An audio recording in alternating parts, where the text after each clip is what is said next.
Hello dear students, आप सभी का एक्सपी क्लासेस में स्वागत है।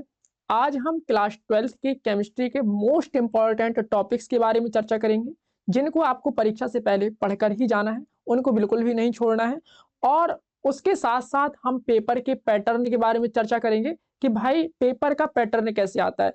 क्योंकि जब आप पेपर के पैटर्न से चिर परिचित हो जाते हैं, यानी जब आप पेपर के पैटर्न को जानने पहचानने लगते हैं, तो आपको क्या है कि जब पेपर मिलेगा बोर्ड एग्जाम में, तो आपको वो देखा सुना सा लगेगा।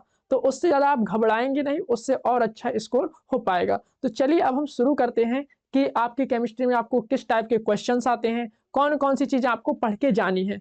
अतः इस वीडियो को आप शुरू से लेके अंत तक जरूर देखें, जिससे आपको पता चलेगा कि आपको केमिस्ट्री में कौन कौन सी चीज़ें, आपको कौन कौन से टॉपिक्स आपको पढ़ के जाने हैं और आपका पेपर का पैटर्न कैसा रहने वाला है। तो चलिए हम इसे शुरू करते हैं।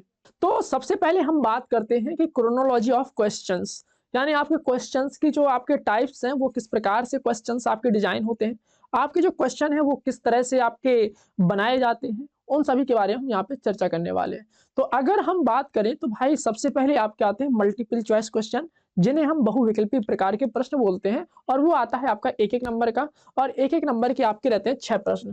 तो यहाँ पर आपका 6 नंबर के तो क्या आते हैं आपके बहुविकल्पी प्रश्न। और दूसरी बात आती है very short answer type questions, यानी ये जो प्रश्न होंगे ये आपके 2-2 नंबर के प्रश्न होंगे। और ये जो 2-2 नंबर के प्रश्न होंगे, इनकी संख्या होगी आपकी 8। तो यहाँ से मतलब आप कह सकते हैं कि भैया 16 नंबर के आते हैं very short answer type question. अब वेरी शॉर्ट आंसर टाइप के क्वेश्चन में आएगा क्या, है ना, समस्या तो है। तो वेरी शॉर्ट आंसर टाइप के क्वेश्चन में बिल्कुल छोटी छोटी चीजें आएंगी, जैसे आपसे पूछ लेगा कि भाई जो मूलरता क्या है, परिभाषा लिखिए। मूललता क्या है, परिभाषा लिखिए, है ना। और आपसे पूछ सकता है कि जैसे मान लीजिए कि आप छोटा सा क्वेश्चन दे देगा बिल्कुल, कि क्या होता है जब बेंजीन की क्रिया, है ना, आप क्लोरीन से कराते हैं in the presence of sunlight, है ना, in the absence of sunlight. तो इस तरह के छोटे छोटे क्वेश्चंस जरूर बनते हैं यहाँ पे 2-2 नंबर के। अब हम बात करते हैं कि भाई शॉर्ट आंसर टाइप क्वेश्चंस, तो ये आपके 3-3 नंबर के क्वेश्चंस होते हैं और 4 क्वेश्चन आते हैं। जनरली इनमें देखा जाता है कि एक छोटा सा सवाल आ जाता है फिजिकल केमिस्ट्री का, न्यूमेरिकल वाला, ठीक है। और या फिर आपसे कोई नियम वगैरह पूछ देगा। तो इस तरह से आपके क्वेश्चंस होते हैं, और मैं आपको अभी पेपर दिखाऊंगा, जिससे आपको अंदाजा लगेगा कि पेपर जो है किस प्रकार से डिजाइन होता है। फिर आते हैं शॉर्ट आंसर टाइप क्वेश्चन, जो सेकंड टाइप के होते हैं। ये 4 नंबर का एक क्वेश्चन होता है और इनकी संख्या 4 रहती है। अब ये क्वेश्चन कैसे होते हैं, इनमें ये होता है कि भाई आपसे कोई एक क्वेश्चन पूछ देगा और उससे रिलेटेड कुछ टर्म्स पूछ देगा। जैसे मान लीजिए उसने कह दिया कि भाई एल्डिहाइड के बारे में, उसने कह दिया कि भाई एल्डिहाइड के बारे में लिखना है। उसके बाद फिर आपको एक एल्डिहाइड दे दिया बनाने के लिए, जैसे मान लीजिए उसने कह दिया एस्टल्डिहाइड बनाने की विधि लिखिए, है ना। 2-4 रिएक्शन दे देगा इस तरह से। अब हम बात करते हैं लॉन्ग आंसर टाइप क्वेश्चंस में किस प्रकार के प्रश्न आते हैं, तो इन सभी के बारे में हम यहाँ पर चर्चा करेंगे। तो लॉन्ग आंसर टाइप क्वेश्चंस देखेंगे तो भाई 5 आते हैं, और सॉरी 5 नंबर का क्वेश्चन होता है। लॉन्ग आंसर टाइप क्वेश्चन जो होते हैं वो 5 नंबर का एक क्वेश्चन होता है और 4 क्वेश्चन ये आते हैं। तो इस तरह से 20 नंबर के लॉन्ग आंसर टाइप क्वेश्चन होते हैं। जब हम इन्हें जोड़ते हैं तो ये टोटल 70 नंबर का हो गया, ठीक है। तो 70 नंबर का हमारा लिखित होता है और 30 नंबर का हमारा प्रैक्टिकल होता है। प्रैक्टिकल जो होता है वो तो आप जानते ही हैं कि स्कूल से नंबर मिलते हैं बढ़िया आराम से, आपको लैब अटेंड करनी होती है और वहां पर आपको प्रयोग करके देखना पड़ता है ना। तो वो आपकी प्रैक्टिकल की बात होगी। तो अगर हम चर्चा करें कि भाई हम ये जो 70 नंबर है हमारे हाथ में, और वो 30 तो जेब में डले रहते हैं, ठीक है। ऐसा नहीं है कि हमारे हाथ में नहीं, ये तो जेब में है, ठीक है, और ये हमारे हाथ में होते हैं, ठीक है। तो जो हमारे हाथ में उसे और अच्छे से करें, और जेब वाले तो मिल ही जाने हैं, कोई दिक्कत की उसमें बात ही नहीं है। चलिए तो अब हम शुरू करते हैं। भाई पेपर का पैटर्न कैसा रहेगा आपका, है ना, पेपर की क्रोनोलॉजी कैसी रहेगी। तो इस चीज को अगर हम अच्छे से चर्चा करें, अगर हम इस चीज के अच्छे से समझें कि भाई पेपर का पैटर्न कैसा रहने वाला है, तो उससे अच्छा है कि मैं आपको एक पेपर दिखा दूं कि पेपर आपका कैसे आता है। तो चलिए हम बिना किसी देरी के पेपर को देखते हैं। तो ये जो आपके सामने पेपर दे रखा है, ये आपका यूपी बोर्ड का ऑफिशियल पेपर है, जो कि हम लोगों ने ऑफिशियल साइट से निकाला है। आप भी इसे निकाल सकते हैं, कोई दिक्कत की इसमें बात नहीं है। मैं आपको यहाँ पर पेपर समझाने वाला हूँ कि पेपर का पैटर्न किस तरह से आता है, और उसके बाद हम चलेंगे कि आपको कौन कौन सी चीजें पढ़ के जानी है, कौन कौन से टॉपिक्स आपको पढ़ने हैं, ठीक है। तो देखो, स्टार्टिंग में मैंने बताया था आपको कि 6 बहुविकल्पी प्रश्न आते हैं। तो यहाँ पर आप देखेंगे कि यहाँ पर आपको 6 बहुविकल्पी प्रश्न मिलेंगे, बिल्कुल आसान आसान से बहुविकल्पी प्रश्न मिलेंगे। जैसे मान लीजिए एक ये है ना, एक ये हो गया, 2 हो गया, है ना, तीसरा, चौथा। तो इस तरह से आप देखेंगे भाई कि आपको क्या है कि 6 बहुविकल्पी प्रश्न मिलेंगे। देखो बिल्कुल आसान क्वेश्चन है, माल्टोस किससे मिलकर बना होता है ना। इसके बाद मैंने आपको बताया था कि 2-2 नंबर के आपको मिलेंगे 4 क्वेश्चन, देखो 4 क्वेश्चन कितने बढ़िया-बढ़िया छोटे-छोटे से क्वेश्चन है आपके पास कि वन हाफ फैक्टर क्या होता है ना? अनुषंग गुणधर्मों से किस प्रकार से रिलेटेड है। अगला जैसे आपका क्वेश्चन है अंतरकाशीय यौगिक क्या है? इस प्रकार की यौगिक संक्रमण धातुओं के लिए किस प्रकार से ज्ञात क्यों है? अगला है आपका स्पेक्ट्रमी रासायनिक श्रेणी क्या है ना? अगला है आपका क्वेश्चन निम्नलिखित परिवर्तन से आप किस तरह से आप इन्हें यहाँ से यहाँ तक आप परिवर्तन को देखेंगे। अगला अगर मैं बात करूँ तो मैंने आपको बताया था कि भाई ये 2-2 नंबर के हो गए आपके 8 क्वेश्चन है ना? तो ये आपके 8 क्वेश्चन 2-2 नंबर के मतलब 4 ऊपर और 4 यहाँ पे। अब हम बात करते हैं 3-3 नंबर के क्वेश्चंस। तो 3-3 नंबर के क्वेश्चंस को देखिए आप, एक ये क्वेश्चन हो गया, एक ये हो गया, एक ये हो गया। तो इस तरह से आपके 3-3 नंबर के क्वेश्चंस रहेंगे और फिर 4-4 नंबर के क्वेश्चंस को आप देख लीजिए। देखिए प्राथमिक और द्वितीयक बैटरियों की तुलना में ईंधन सेल से हमें क्या लाभ होता है और डिस्चार्ज होते समय सीसा संचायक सेल में होने वाली अभिक्रिया लिखना है। जब बैटरी डिस्चार्ज होती है तो विद्युत अपघट्ट का घनत्व किस प्रकार से प्रभावित होता है ना? तो ये जो क्वेश्चन है ये थोड़े-थोड़े से बड़े हैं लेकिन जो है आपके 4-4 नंबर वाले हैं। जैसे आप देखिए कि इस तरह के क्वेश्चंस मैंने बहुत सारे कराए हुए हैं। जैसे आपका इस खा वाला है क्वेश्चन है ना? जैसे आपके ग्लूकोज और फ्रक्टोज के रासायनिक गुणों के समीकरण लिखिए। तो ये भी मैंने आपको क्वेश्चंस कराया हुआ है। विटामिन ए और सी हमारे लिए क्यों आवश्यक है, इनके महत्वपूर्ण स्रोत लिखिए। मतलब कितना छोटा और कितना आसान क्वेश्चंस है ना? आगे चलेंगे। चीलेट इफेक्ट क्या होता है ना? बाइडेंटेड एंड ओवेदंतिक लिगेंड से आप क्या समझते हैं? फिर आपका है ये 5-5 नंबर वाले क्वेश्चंस। तो देखिए मैंने आपको क्या बताया था कि रिएक्शंस मिलेंगे इसमें 5-5 नंबर वाले में जनरली देखो 5 उसने रिएक्शन दे रखी है या फिर यहाँ पर उसको क्या दे देगा आपको क्या है ऑप्शंस दे रहा है। तो यहाँ पर देखिए एक या तो आपको ये वाला प्रश्न करना है या आपको ये करना है। तो ओवरऑल अगर हम देखें यहाँ पर आपकी कॉल्बे सीमेंट अभिक्रिया हो गई है ना और रीमर टीमर रिएक्शन हो गई, विलियमसन संश्लेषण, ईथर रिएक्शन हो गई है ना। इस तरह से आपका पेपर देखिए ये आपका 7वां हो गया और ये हो गया आपका। तो इस तरह से आप देखेंगे तो 5-5 नंबर के 4 क्वेश्चन आपको देखने मिलेंगे। एक ये हो गया, दूसरा है ना और 2 यहाँ पे मिलेंगे, तीसरा और एक ये क्या है आपका चौथा।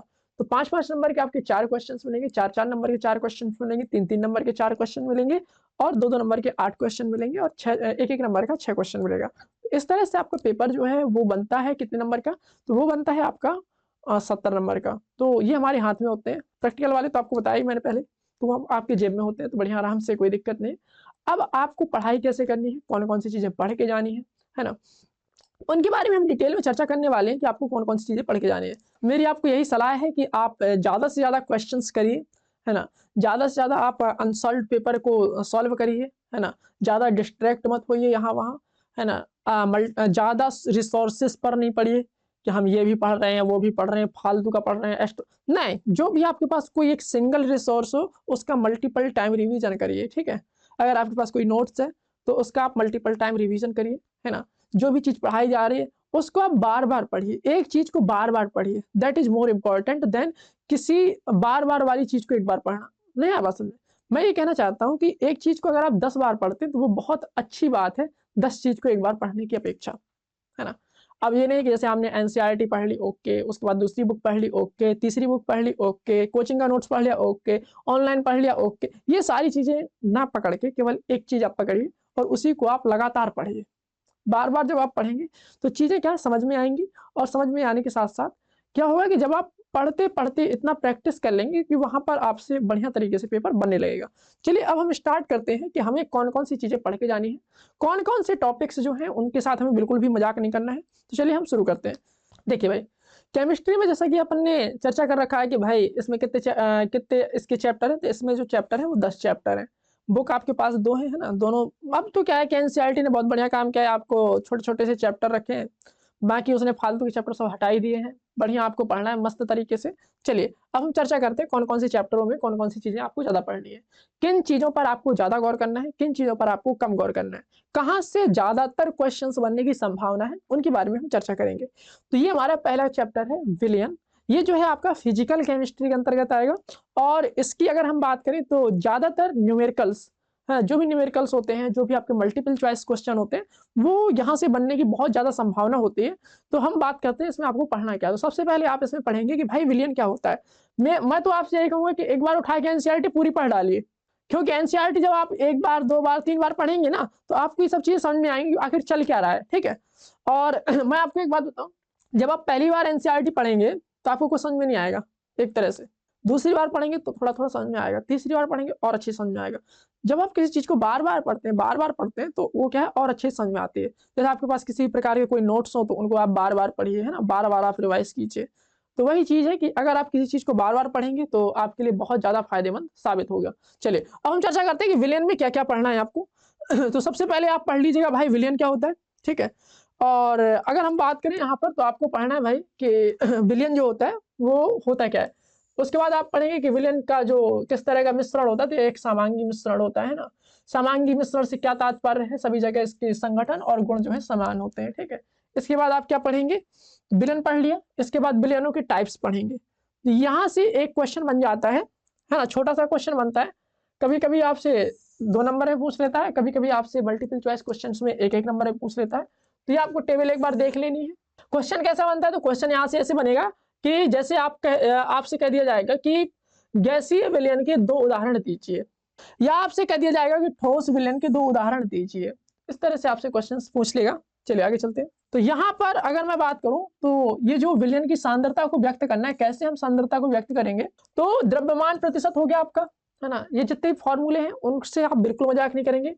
तो फॉर्मूले आपको सभी पढ़ने, जैसे द्रव्यमान प्रतिशत का ये वाला फॉर्मूला हो गया तो ये आप पढ़ेंगे। इससे क्या होगा कि न्यूमेरिकल्स में आसानी होगी, क्योंकि जब आप फॉर्मूले आपसे बनेंगे तो आपका क्या है, न्यूमेरिकल बनेगा। और अगर आप फॉर्मूले नहीं पढ़ के जाएंगे तो न्यूमेरिकल आपसे नहीं बनेगा। वो तो सीधी सीधी बात है, कोई बुराई मानने वाली बात ही नहीं है। आपको फॉर्मूले पढ़ने पड़ेंगे। फॉर्मूले कैसे याद करेंगे, तो आप लिख लिख के याद करिए, बार बार याद करिए। आयतन प्रतिशत भी आपको पढ़ना है, फॉर्मूले जितने भी हैं आपको ये भी पढ़ना है। और पार्ट पर मिलियन ये भी आपको पढ़ना है कि पार्ट पर मिलियन क्या होता है, और ये फॉर्मूला आपको पढ़ के जाना है।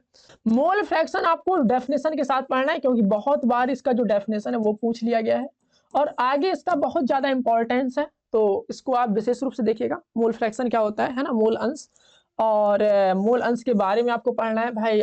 जैसे मान लीजिए कि विलेय का मोल अंश क्या होता है, विलायक का मोल अंश क्या होता है, ठीक है। तो इनको आप पढ़ेंगे। नेक्स्ट, और जैसा कि मैंने आपको फिजिक्स में भी बताया था और मैं वही चीज केमिस्ट्री में भी बताना चाहूंगा कि आपको जितने भी न्यूमेरिकल्स मिले, कहाँ पर, एनसीईआरटी के जितने भी न्यूमेरिकल्स मिले एग्जाम्पल के, वो आप जरूर करेंगे, है ना।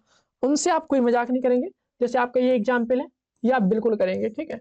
ये बहुत इंपॉर्टेंट एग्जाम्पल है। कभी कभी क्या होता है भाई कि जब पेपर उनको थोड़ा सा टफ बनाना होता है तो क्या करते हैं कि वो थोड़ा सा कॉन्सेप्ट बेस्ड पेपर बना देते हैं, थोड़ा मतलब अच्छा सा स्टैंडर्ड पेपर बना देते हैं। तो क्या है कि आपको जब इस तरह से क्वेश्चंस आप करेंगे तो थोड़ा सा क्या होगा कि आप हर तरह से क्या हो जाएंगे कि पारंगत हो जाएंगे। तो जब आप हर चीज को प्रैक्टिस कर चुके होंगे तो आपसे पेपर बढ़िया बनेगा। तो आपको क्या पढ़ना है, आपको जितने भी एग्जाम्पल्स हैं वो आपको सभी करने हैं। आगे बात करें मोल प्रभाज के बाद आपको पढ़ना है मोलरता क्या होती है, बहुत बार आई है ना। आप प्रीवियस ईयर के पेपर उठा के देख लीजिए, तो मतलब हर सेट किसी ना किसी सेट में आई ही आई है। एक मोलरता हो गई। मोलरता में क्या आपको पढ़ना है, तो भाई मोलरता में अगर आपको जैसे टाइम ना मिले तो भाई मोलरता का आप सूत्र याद कर लेना। सूत्र याद हो गया तो आप मात्रक तो बना ही लोगे, तो ज्ञानी हो ही, है ना। तो आपको क्या करना है, सूत्र याद करना है और आपको क्या कर लेना है, मात्रक। उदाहरण के साथ कोई मजाक नहीं करना, उदाहरण आपको सभी करने हैं, ये भी आपको करना है। आगे चलेंगे, आगे बात करते हैं मोललता क्या होता है, तो इसको आपको पढ़ना है और इसके साथ साथ आपको क्या पढ़ना है, इसका भैया सूत्र पढ़ना है। इसके सूत्र के साथ साथ इसका मात्रक जरूर पढ़िएगा। क्या पढ़ना है आपको, मोललता मोललता का आपको सूत्र पढ़ना है और सूत्र के बाद इसका क्या पढ़ना है, मात्रक। मात्रक जरूर पढ़ेंगे, ठीक है। और छोटी छोटी चीजों के साथ मजाक नहीं करेंगे। जैसे मान लीजिए कि यहाँ पर जैसे लिखा है कि आयतन किस चीज पर निर्भर करता है, तो यहाँ पर लिखेंगे आयतन ताप पर निर्भर करता है, द्रव्यमान पर डिपेंड नहीं करता, है ना। इस तरह से जैसे मान लीजिए मोलरता जो है ताप पर निर्भर नहीं करती, ठीक है, जबकि मोलरता जो है ताप पर निर्भर करते हैं। तो ये जो यहाँ से मैंने अंडरलाइन किए हैं ये शब्द, ये क्या होता है भाई कि क्वेश्चन दे देगा और लिख देगा निम्नलिखित में से कौन सी राशि ताप पर निर्भर करती है ना। 4 राशियां होंगी, इनमें से एक राशि ताप पर निर्भर कर रही होगी और 3 राशियां ताप पर निर्भर नहीं कर रही होंगी। ध्यान दीजिएगा इस चीज को। आगे चलेंगे, एग्जाम्पल्स आपको सभी करने हैं। फिर आपको पढ़ना है विलेयता क्या होती है, सॉल्युबिलिटी। नेक्स्ट, अगला है आपका गैसों की द्रवों में विलेयता। ये आपका किस प्रकार से डिपेंड करता है, कौन कौन सी चीजें होती है, तो ये आपको पढ़ना है। आगे चलेंगे, हेनरी का नियम बहुत इंपॉर्टेंट है, इसमें तो छिपा होगा कहीं पे, लुका होगा, कहां गया भाई। हाँ, हेनरी का नियम आपको पढ़ के जाना है। क्या पढ़ना है आपको, हेनरी का नियम। तो हेनरी का नियम आपको पढ़ना है, बहुत इंपॉर्टेंट है, बहुत बार आया हुआ है। आगे चलेंगे, अब हम बात करते हैं अगला टॉपिक जो हमारा इंपॉर्टेंट है, दैट इज राउल्ट्स लॉ। तो हमें क्या पढ़ना है, राउल्ट का नियम पढ़ना है। अच्छे से ध्यान दीजिएगा, राउल्ट का नियम आपको पढ़ के जाना है, बहुत इंपॉर्टेंट टॉपिक है राउल्ट का नियम। ये आपका 2 नंबर का भी आता है, 3 नंबर का भी आ जाता है, 4 नंबर का भी आ जाता है। 4 का कैसे आ जाता है, साथ में एक सवाल चिपका देता है, ठीक है। फिर आपको पढ़ना है डाल्टन के आंशिक दाब का नियम। आगे चलेंगे। अब आपको ये पढ़ना है कि भाई राउल्ट का नियम जो है वो हेनरी के नियम के एक विशेष प्रकार की स्थिति है, किस प्रकार से आप इसे एक्सप्लेन करेंगे, इसे आपको पढ़ना है। आगे चलेंगे क्योंकि एक बार क्वेश्चन आ चुका है। फिर आपको पढ़ना है आदर्श विलयन क्या होता है। क्या आदर्श विलयन क्या होता है, मतलब ऐसा विलयन जिसके लिए डेल्टा एच की वैल्यू 0 और डेल्टा वी की वैल्यू 0 होती है, वो क्या कहलाता है, आपका आदर्श विलयन कहलाता है। ठीक है, आगे चलेंगे। अनादर्श विलयन क्या होता है, तो इसको आपको पढ़ना है। आगे चलेंगे। आगे अगर मैं बात करूं कि इस चैप्टर का जो बहुत इंपॉर्टेंट, सबसे इंपॉर्टेंट पार्ट है, वो है आपका क्वालिटेटिव प्रॉपर्टी ऑफ मैटर, या आप कह सकते हैं कि अणुसंख्य गुणधर्म और आणविक द्रव्यमान की गणना। तो अणुसंख्य गुणधर्म ये जो है आपका बहुत ही, एक कहां गया भाई, अणुसंख्य गुणधर्म जो है आपका बहुत ही महत्वपूर्ण टॉपिक है, जिसका नाम है अणुसंख्य गुणधर्म।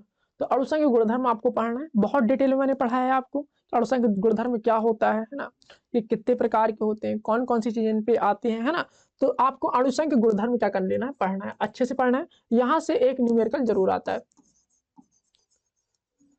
एक न्यूमेरिकल आता है, और इससे रिलेटेड क्या है, फॉर्मूले पूछ लेता है छोटे छोटे क्वेश्चंस में, और इससे रिलेटेड बहुत सारी चीजें आती हैं। मतलब अणुसंख्य गुणधर्म आपको कुछ ना कुछ आपको देखी जाएगा, मतलब इससे कुछ ना कुछ तो आता ही है, कुछ ना कुछ नंबर का। तो इसे आप पढ़ लेना है, अणुसंख्य गुणधर्म। तो अणुसंख्य गुणधर्म में आपको क्या पढ़ना है, तो पहले आप पढ़ेंगे वाष्प दाब का आपेक्षिक अवनमन। क्या पढ़ेंगे, वाष्प दाब का आपेक्षिक अवनमन। इसमें क्या पढ़ेंगे, तो इसमें आप इसका फॉर्मूला पढ़ेंगे, ठीक है, फॉर्मूला का डेरिवेशन पढ़ेंगे, है ना। और उसके बाद इससे रिलेटेड जो आपके क्वेश्चन है वो पढ़ेंगे। जैसे आपका क्वेश्चन क्या है, एक ये है आपका, तो जैसे ये है आपका क्वेश्चन, तो इसको आप पढ़ेंगे, ठीक है। आगे हम बात करेंगे तो इससे रिलेटेड आपका दूसरा जो अणुसंख्य गुणधर्म है वो है आपका क्वथनांक का उन्नयन, पढ़ेंगे, बहुत इंपॉर्टेंट टॉपिक है। आगे चलेंगे, और आगे क्या पढ़ना है आपको, जैसा कि मैं हर बार बताता जा रहा हूं कि आपको उदाहरण एक भी नहीं छोड़ने हैं, उदाहरण सभी करने हैं। बहुत इंपॉर्टेंट एग्जाम्पल्स एनसीईआरटी के, आप इन्हें हल्के में मत लीजिएगा। क्वथनांक के उन्नयन के बाद पढ़ेंगे आप हिमांक का अवनमन, ये भी आपका अणुसंख्य गुणधर्म है। आगे चलेंगे, और अगला टॉपिक है आपका परासरण और परासरण दाब। यहां तक आपको अच्छे से पढ़ लेना कि भाई परासरण क्या होता है, परासरण दाब क्या होता है ना, अणुसंख्य गुणधर्म क्या होता है ना, वाष्प दाब का आपेक्षिक अवनमन, है ना, हिमांक का अवनमन, क्वथनांक का उन्नयन, ये सब कैसे होते हैं, इन सब चीजों के बारे में आपको डिटेल में पढ़ना है। चलिए आगे चलते हैं। अगला जो टॉपिक है वो है आपका असामान्य मोलर द्रव्यमान। जैसा कि मैंने इससे पहले आपको पेपर दिखाया था, उसमें असामान्य मोलर द्रव्यमान का जिक्र था, है ना। तो ये आपको पढ़ लेना है। आगे आपको क्या पढ़ेंगे, इससे बहुत बार क्वेश्चन आया है असामान्य मोलर द्रव्यमान से और वान टॉप फैक्टर से, तो इसको भी आपको क्या कर लेना है, पढ़ लेना है। आगे चलेंगे, ये भी आपका इंपॉर्टेंट टॉपिक है। इसमें आप क्वेश्चन कौन कौन से लगाएंगे, तो वो आप टिक लगाइएगा, बहुत ही अच्छे से छांट के मैं लाया हूं कौन कौन से क्वेश्चन आपको पढ़ने हैं। तो यहाँ पर आपको 1.4 हो गया, 1.5 हो गया, 2 हो गए। आगे चलेंगे,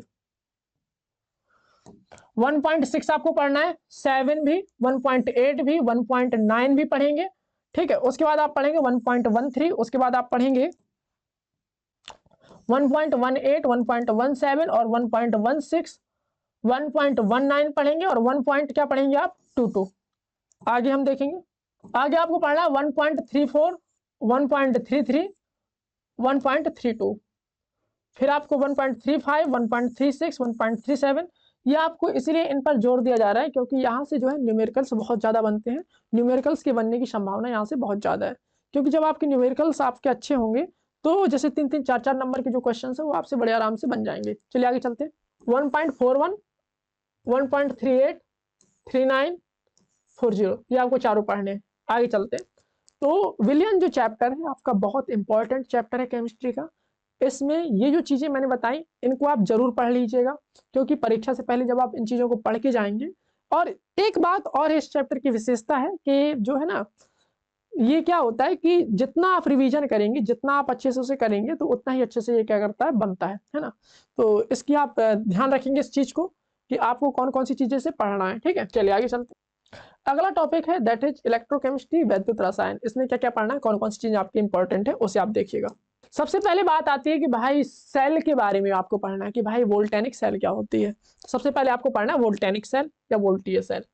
बढ़िया ऐसी बढ़िया शानदार चित्र बनाना सीखेगा, मैंने आपको चित्र बनाना भी सिखाया है, और मैंने इस ये जो टॉपिक है बहुत शानदार, बहुत डिटेल में पढ़ाया हुआ है ना। तो मेरे हिसाब से इसमें कोई दिक्कत नहीं होगी आपको, तो ये आपको अच्छे से पढ़ना है। आगे हम चलेंगे। अगला इंपॉर्टेंट टॉपिक जिससे सवाल आता है वो है आपका नष्ट इक्वेशन। इससे आपका न्यूमेरिकल आता है, बहुत इंपॉर्टेंट टॉपिक है आपका नष्ट समीकरण। है ना, इसको आप डिराइव कैसे करेंगे, इस चीज को आपको देख लेना है, और इसके फॉर्मूले का यूज कैसे करेंगे उसे आपको देख लेना है।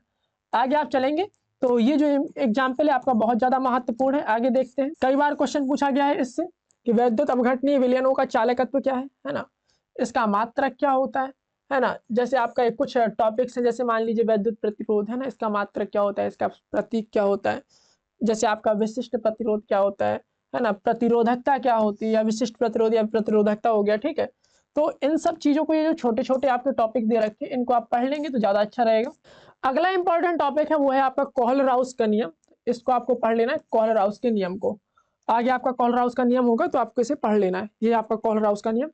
आगे चलते हैं, फिर आपको पढ़ना है दुर्बल वैद्युत अपघट्ट क्या होते हैं, उससे पहले आपको पढ़ना है प्रबल वैद्युत अपघट्ट। आगे चलते हैं, फिर आपको पढ़ना है कोहलराउस के नियम के अनुप्रयोग। कभी कभी ऐसा होता है कि आपसे पूछ लेता है बड़े क्वेश्चंस में कि कोहलराउस का नियम क्या है, इसके अनुप्रयोग को लिखिए, है ना, इस तरह से आपसे पूछ लेता है। आगे चलते हैं, फिर आपको मैंने आपको स्टार्टिंग में बताया था कि भाई इसके उदाहरण जो है, इसके लिए रामबाण है, आपको उदाहरण जो है एक भी नहीं छोड़ने, उदाहरण आपको सभी करने हैं।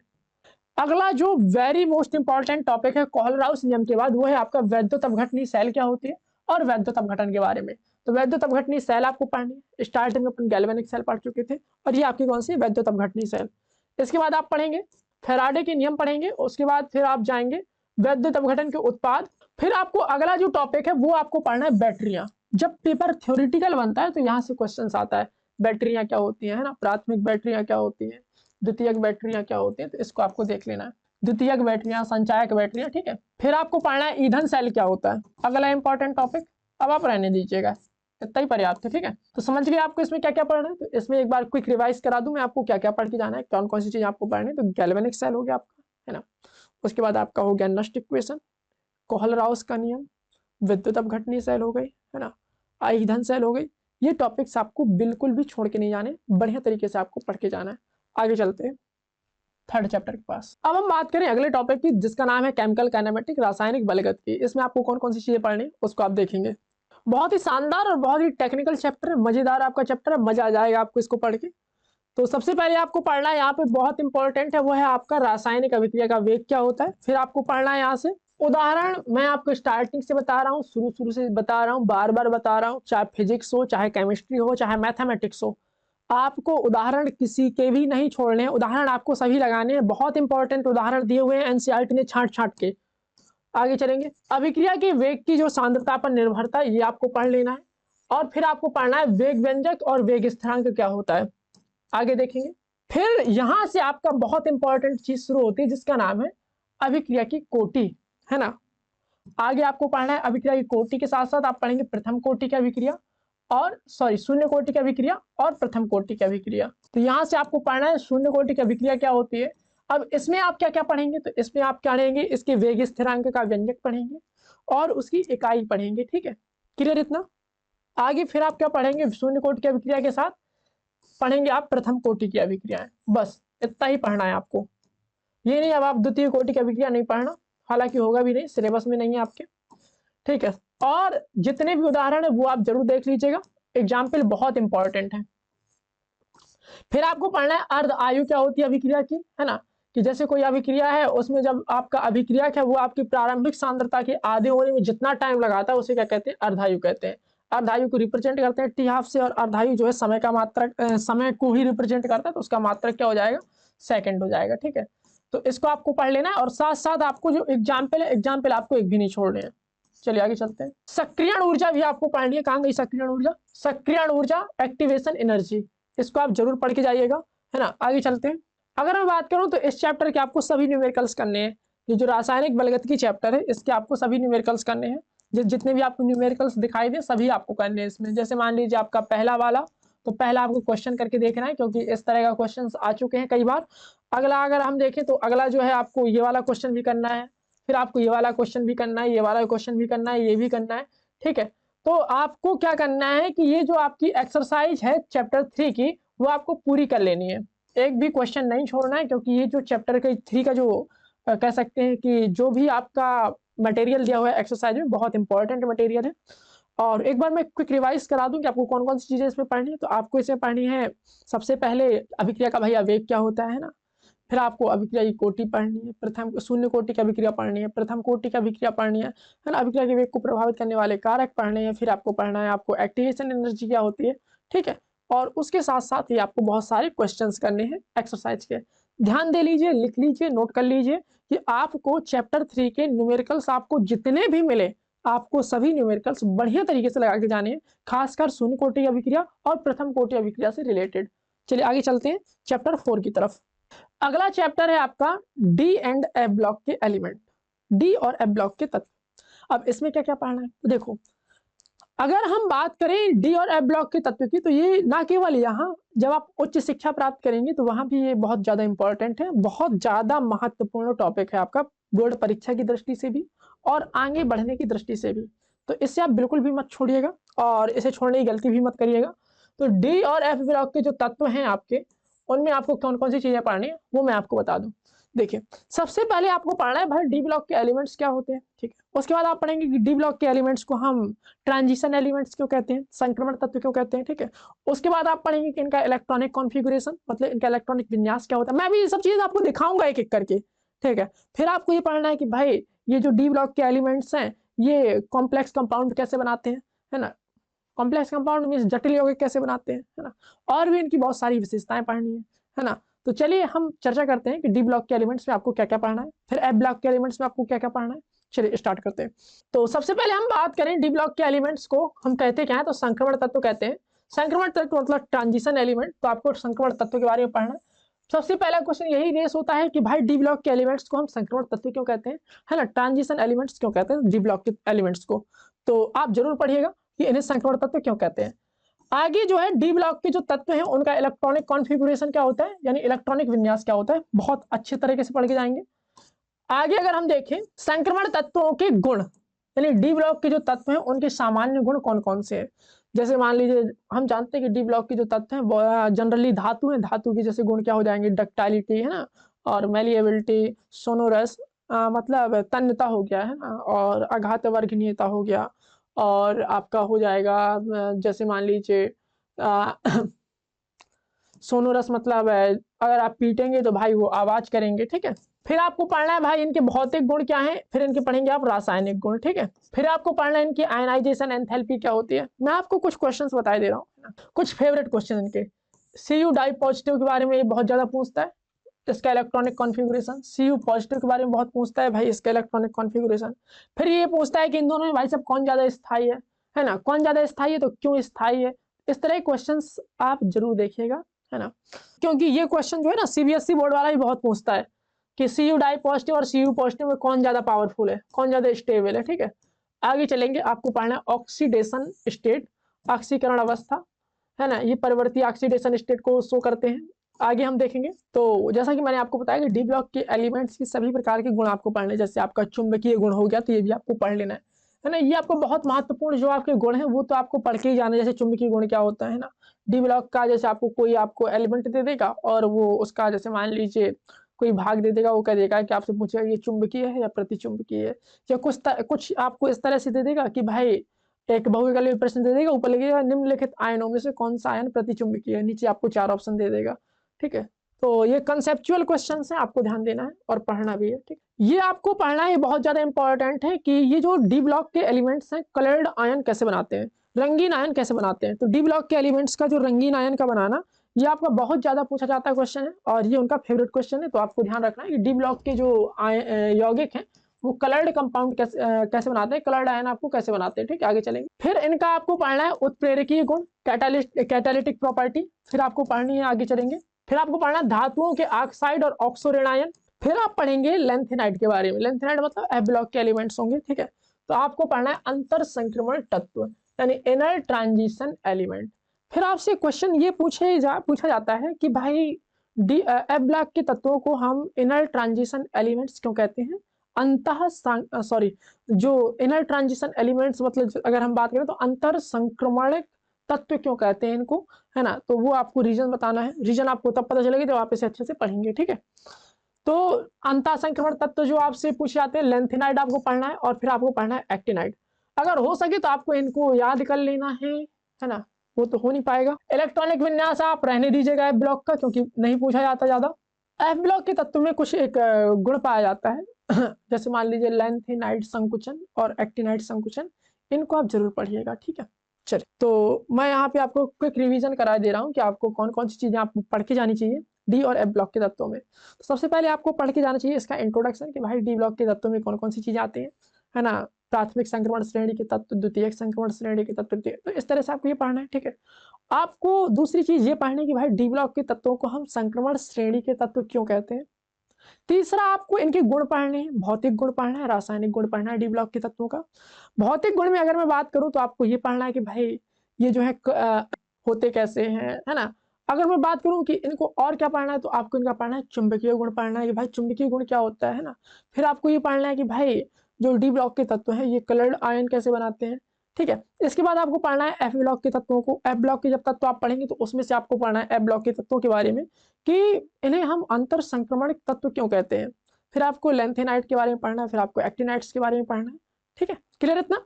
फिर आपको लेंथेनाइट संकुचन के बारे में जानना है कि भाई लेंथेनाइट संकुचन क्या होता है।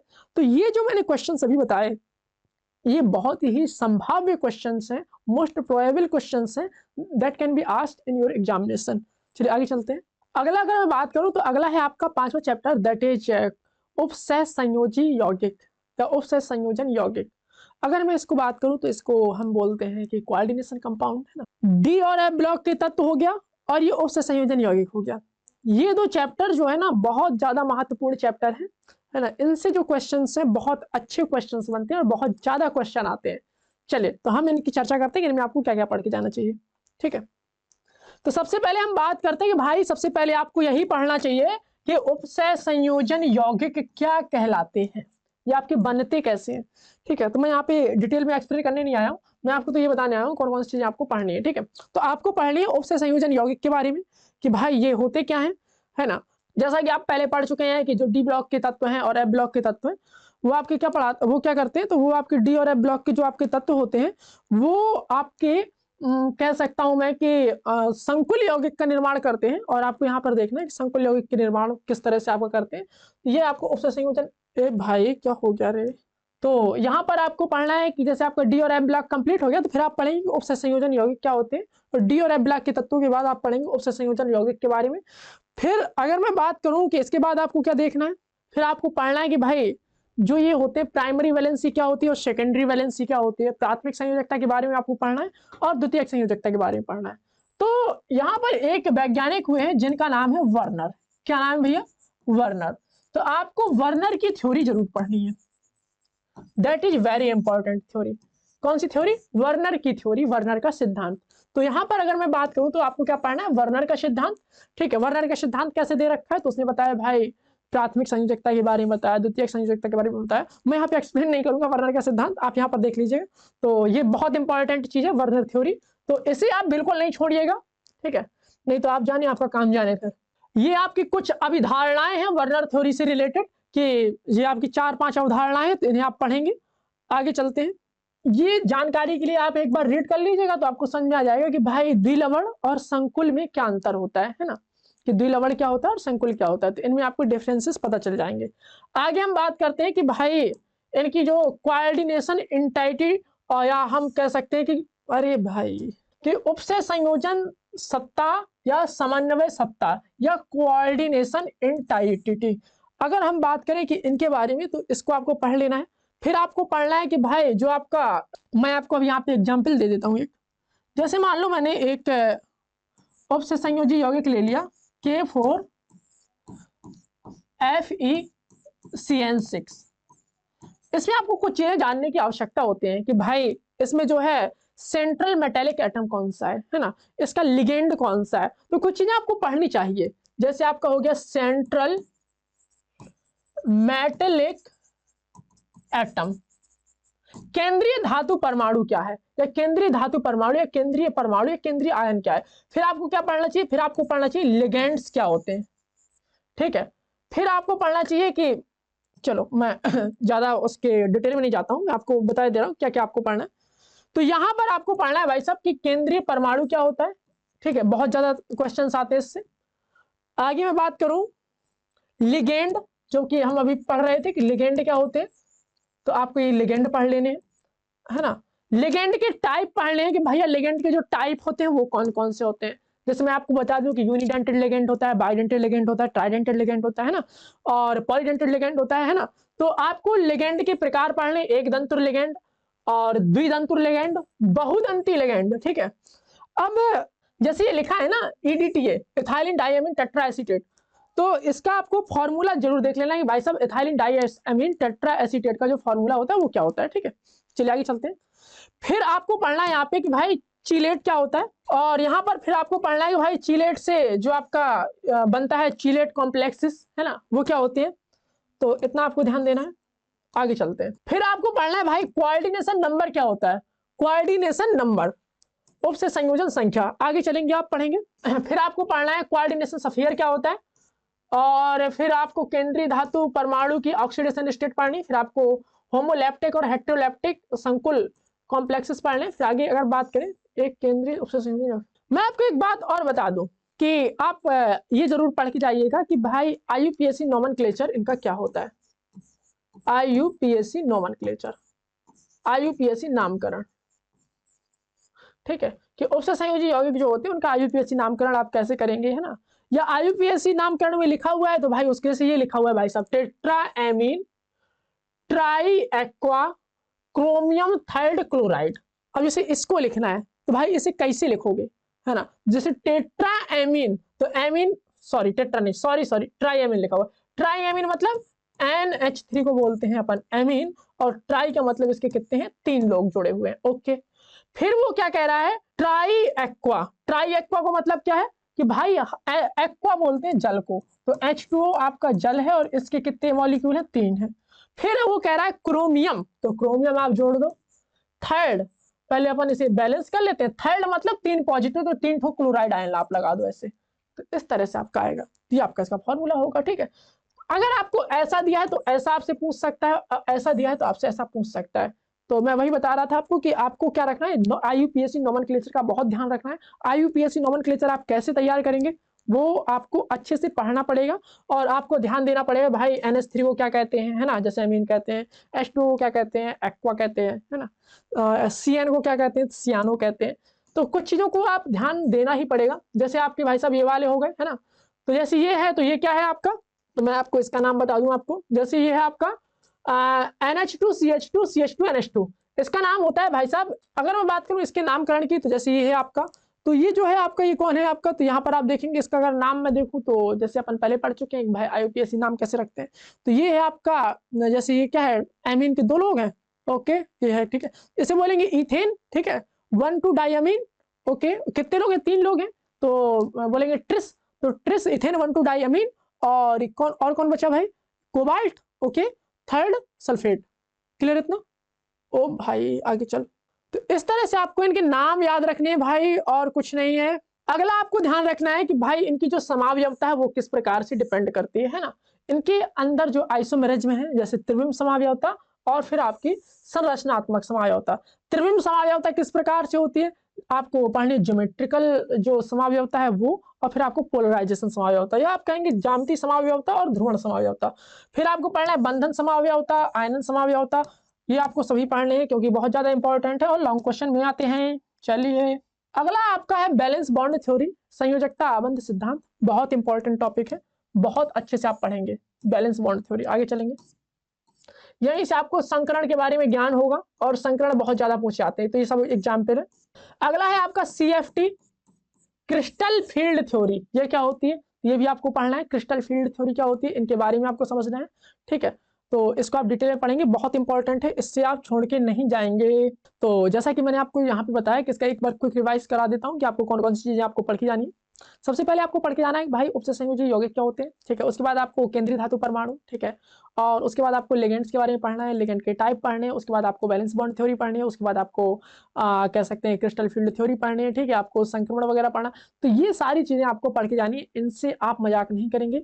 IUPAC सिद्धांत पढ़ेंगे कि भाई IUPAC नोमेनक्लेचर कैसे रखते हैं, IUPAC नामकरण से फॉर्मूला कैसे बनाते हैं, फॉर्मूला से आप नाम कैसे रखते हैं, इतना हो गया। और अगर मैं बात करूं तो ये आपका, मैं कह सकता हूं कि ये जो आपका चैप्टर है, चैप्टर नंबर 5, इसका जो एक्सरसाइज है पूरा करेंगे। You have to complete this exercise. इसमें कोई मजाक नहीं करेंगे, क्योंकि इस एक्सरसाइज के सभी क्वेश्चंस बहुत ज़्यादा महत्वपूर्ण है, बहुत सिलेक्टिव क्वेश्चन दे रखे हैं। इस एक्सरसाइज के सभी क्वेश्चन आपको क्या करने हैं, कंप्लीट करने हैं। हालांकि इसमें जो है न्यूमेरिकल वाले क्वेश्चन एक भी नहीं है, ज़्यादा डरने की बात नहीं है। आपको क्या करना है, इस प्रकार के क्वेश्चंस को क्या करना है, सभी प्रकार के क्वेश्चंस को सॉल्व करना है। जैसे ये है आपका, इनमें से जैसे पूछ रहा है कि स्थायी संकुल कौन सा है, तो जब आप थ्योरी को पढ़ेंगे तो आपको पता चल जाएगा कि कौन कौन से संकुल जो है स्थायी होते हैं, कौन से संकुल स्थायी नहीं होते, किस प्रकार से हम उन्हें एक्सप्लेन करते हैं। तो आप इन्हें अच्छे से करेंगे और डायरेक्ट इसी टाइप के क्वेश्चंस आपके क्या है, बोर्ड एग्जाम में आते हैं। चलिए आगे चलते हैं।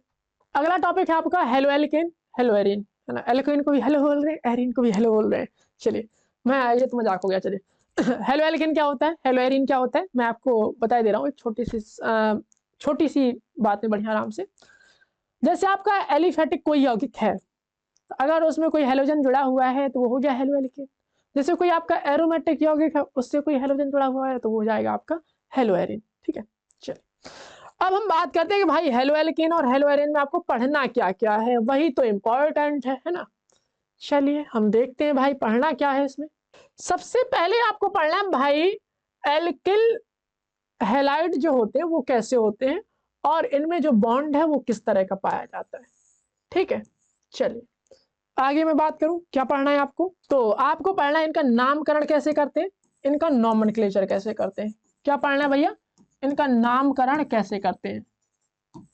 जैसे आपको दे रखा है उसने C2H5Br, इसका क्या नाम होगा, तो इसका नाम हो जाएगा क्या, ब्रोमोइथेन। ठीक है, जैसे उसने ये दे रखा है तो इसका क्या नाम होगा, मैं आपको इसका नाम एक बार लिख के दिखाई दे रहा हूँ। जैसे आपका 1 हो गया, 2 हो गया, 3, ऐसी नंबरिंग करते हैं। ठीक है, 2 पे क्लोरो जुड़ा है तो आप बोलेंगे 2 क्लोरोप्रोपेन। ठीक है, अगर मैं यहाँ पर बात करूँ तो ये हो जाएगा आपका कैसा, आप इसे ऐसे जोड़ेंगे कि 1 2 3, क्या बोलेंगे, 1 पे क्लोरो जुड़ा है तो 1 क्लोरो, 2 पे आपका मैथिल जुड़ा है तो 2 मैथिल, 3 लोग हैं तो प्रोपेन, 1 क्लोरो 2 मैथिल प्रोपेन। ठीक है, तो ये तो आपकी छोटी मोटी बातें हैं, आपको कर ही लेनी है। मुझे पता है आप पर विश्वास है पूरी तरह से, आप इसे कर लेंगे।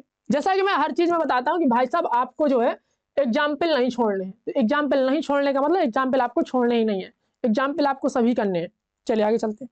क्वेश्चन बोर्ड एग्जाम में बनता कहाँ से, तो यहाँ से बनता है क्वेश्चन कि एल्किल हैलाइड के विरचन की विधियां। ठीक है, methods of formation of alkyl halides, alkyl halide को हम किस तरह से बना सकते हैं। तो सबसे पहले एल्कोहल, क्वेश्चन ये आता है कि इथाइल अल्कोहल से इथाइल ब्रोमाइड को कैसे बनाओगे, है ना। रिएक्शन दीजिए इथाइल क्लोराइड से इथाइल अल्कोहल पाना है आपको, रिएक्शन दीजिए इथाइल अल्कोहल से इथाइल क्लोराइड पाना है। इस तरह की रिएक्शन बहुत आपसे पूछी जाती है, तो ये आपको पढ़ लेना है। जब आप पढ़ेंगे तो आपको समझ में आएगा कि भाई साहब अल्कोहल से जो है हम इसे कैसे प्राप्त कर सकते हैं, हाइड्रोकार्बन से हम कैसे प्राप्त कर सकते हैं। तो सबसे पहले हम यही पढ़ रहे हैं कि भाई जो है हम एल्किल हैलाइड कैसे बना पा रहे हैं। ठीक है, यहाँ पर अभी एक रिएक्शन होगी, कहाँ गई भाई, ये है very important reaction, that is Finkelstein reaction.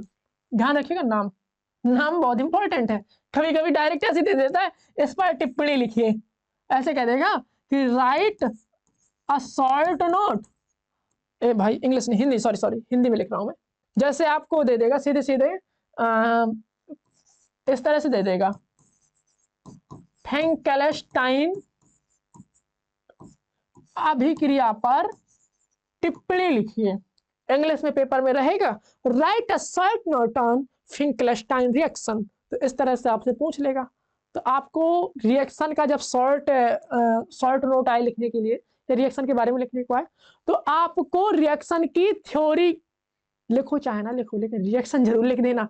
और रिएक्शन लिखने का तरीका क्या है कि आपको रिएक्शन तो लिखनी है। जैसे ये भाई साहब कहाँ गए, एक सेकेंड मैं आपको यहाँ पे थोड़ा समझाई दे रहा हूँ, कहाँ गए। जैसे ये लिखा हुआ है तो आप केवल इतना लिख के ना छोड़ आइएगा, नंबर आपको कम मिलेंगे। फिर नहीं क्या ना, आप 2 नंबर का क्वेश्चन होगा 1 नंबर मिलेगा। सही बता रहा हूं मैं। आपको क्या करना है, यहां पर आपको थोड़ा सा काम करना है। यहां पर लिखना है आपको कि ये हमारा एल्किल हैलाइड है। क्या है, एल्किल हैलाइड। नाम दे दीजिएगा इसका। जैसे मान लो हमने यहाँ पे RCl लगा दिया है, और यहाँ पे मान लो हमने NaI लगा दिया है। ठीक है, और यहाँ पर लिख दिया है अपन ने RI, और यहाँ हो गया NaCl। तो सभी का आपको नीचे नाम लिखना है। जैसे ये है एल्किल क्लोराइड है। क्या नाम है इसका? Alkyl chloride. तो AlKyl एल्किल क्लोराइड ऐसे नाम लिख दीजिएगा, क्या दिक्कत है। ये है आपका सोडियम आयोडाइड, यहाँ आप नाम लिखेंगे सोडियम आयोडाइड। मैं लिखने का तरीका बता रहा हूं, मेरे कहने का मतलब ये है कि उसके नीचे उसका नाम लिखना है आपको, ऐसे कि ये जैसे ये है आपका, तो ये एल्किल क्लोराइड है, ये आपका सोडियम आयोडाइड है, ये आपका एल्किल आयोडाइड है।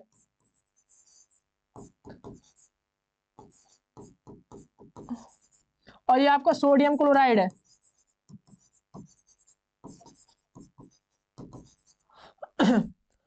हाँ, अगर आप इंग्लिश में ना लिखना चाहें तो हिंदी में लिख सकते हैं, कोई दिक्कत नहीं है। Next very most important reaction that is Sandmeyer reaction.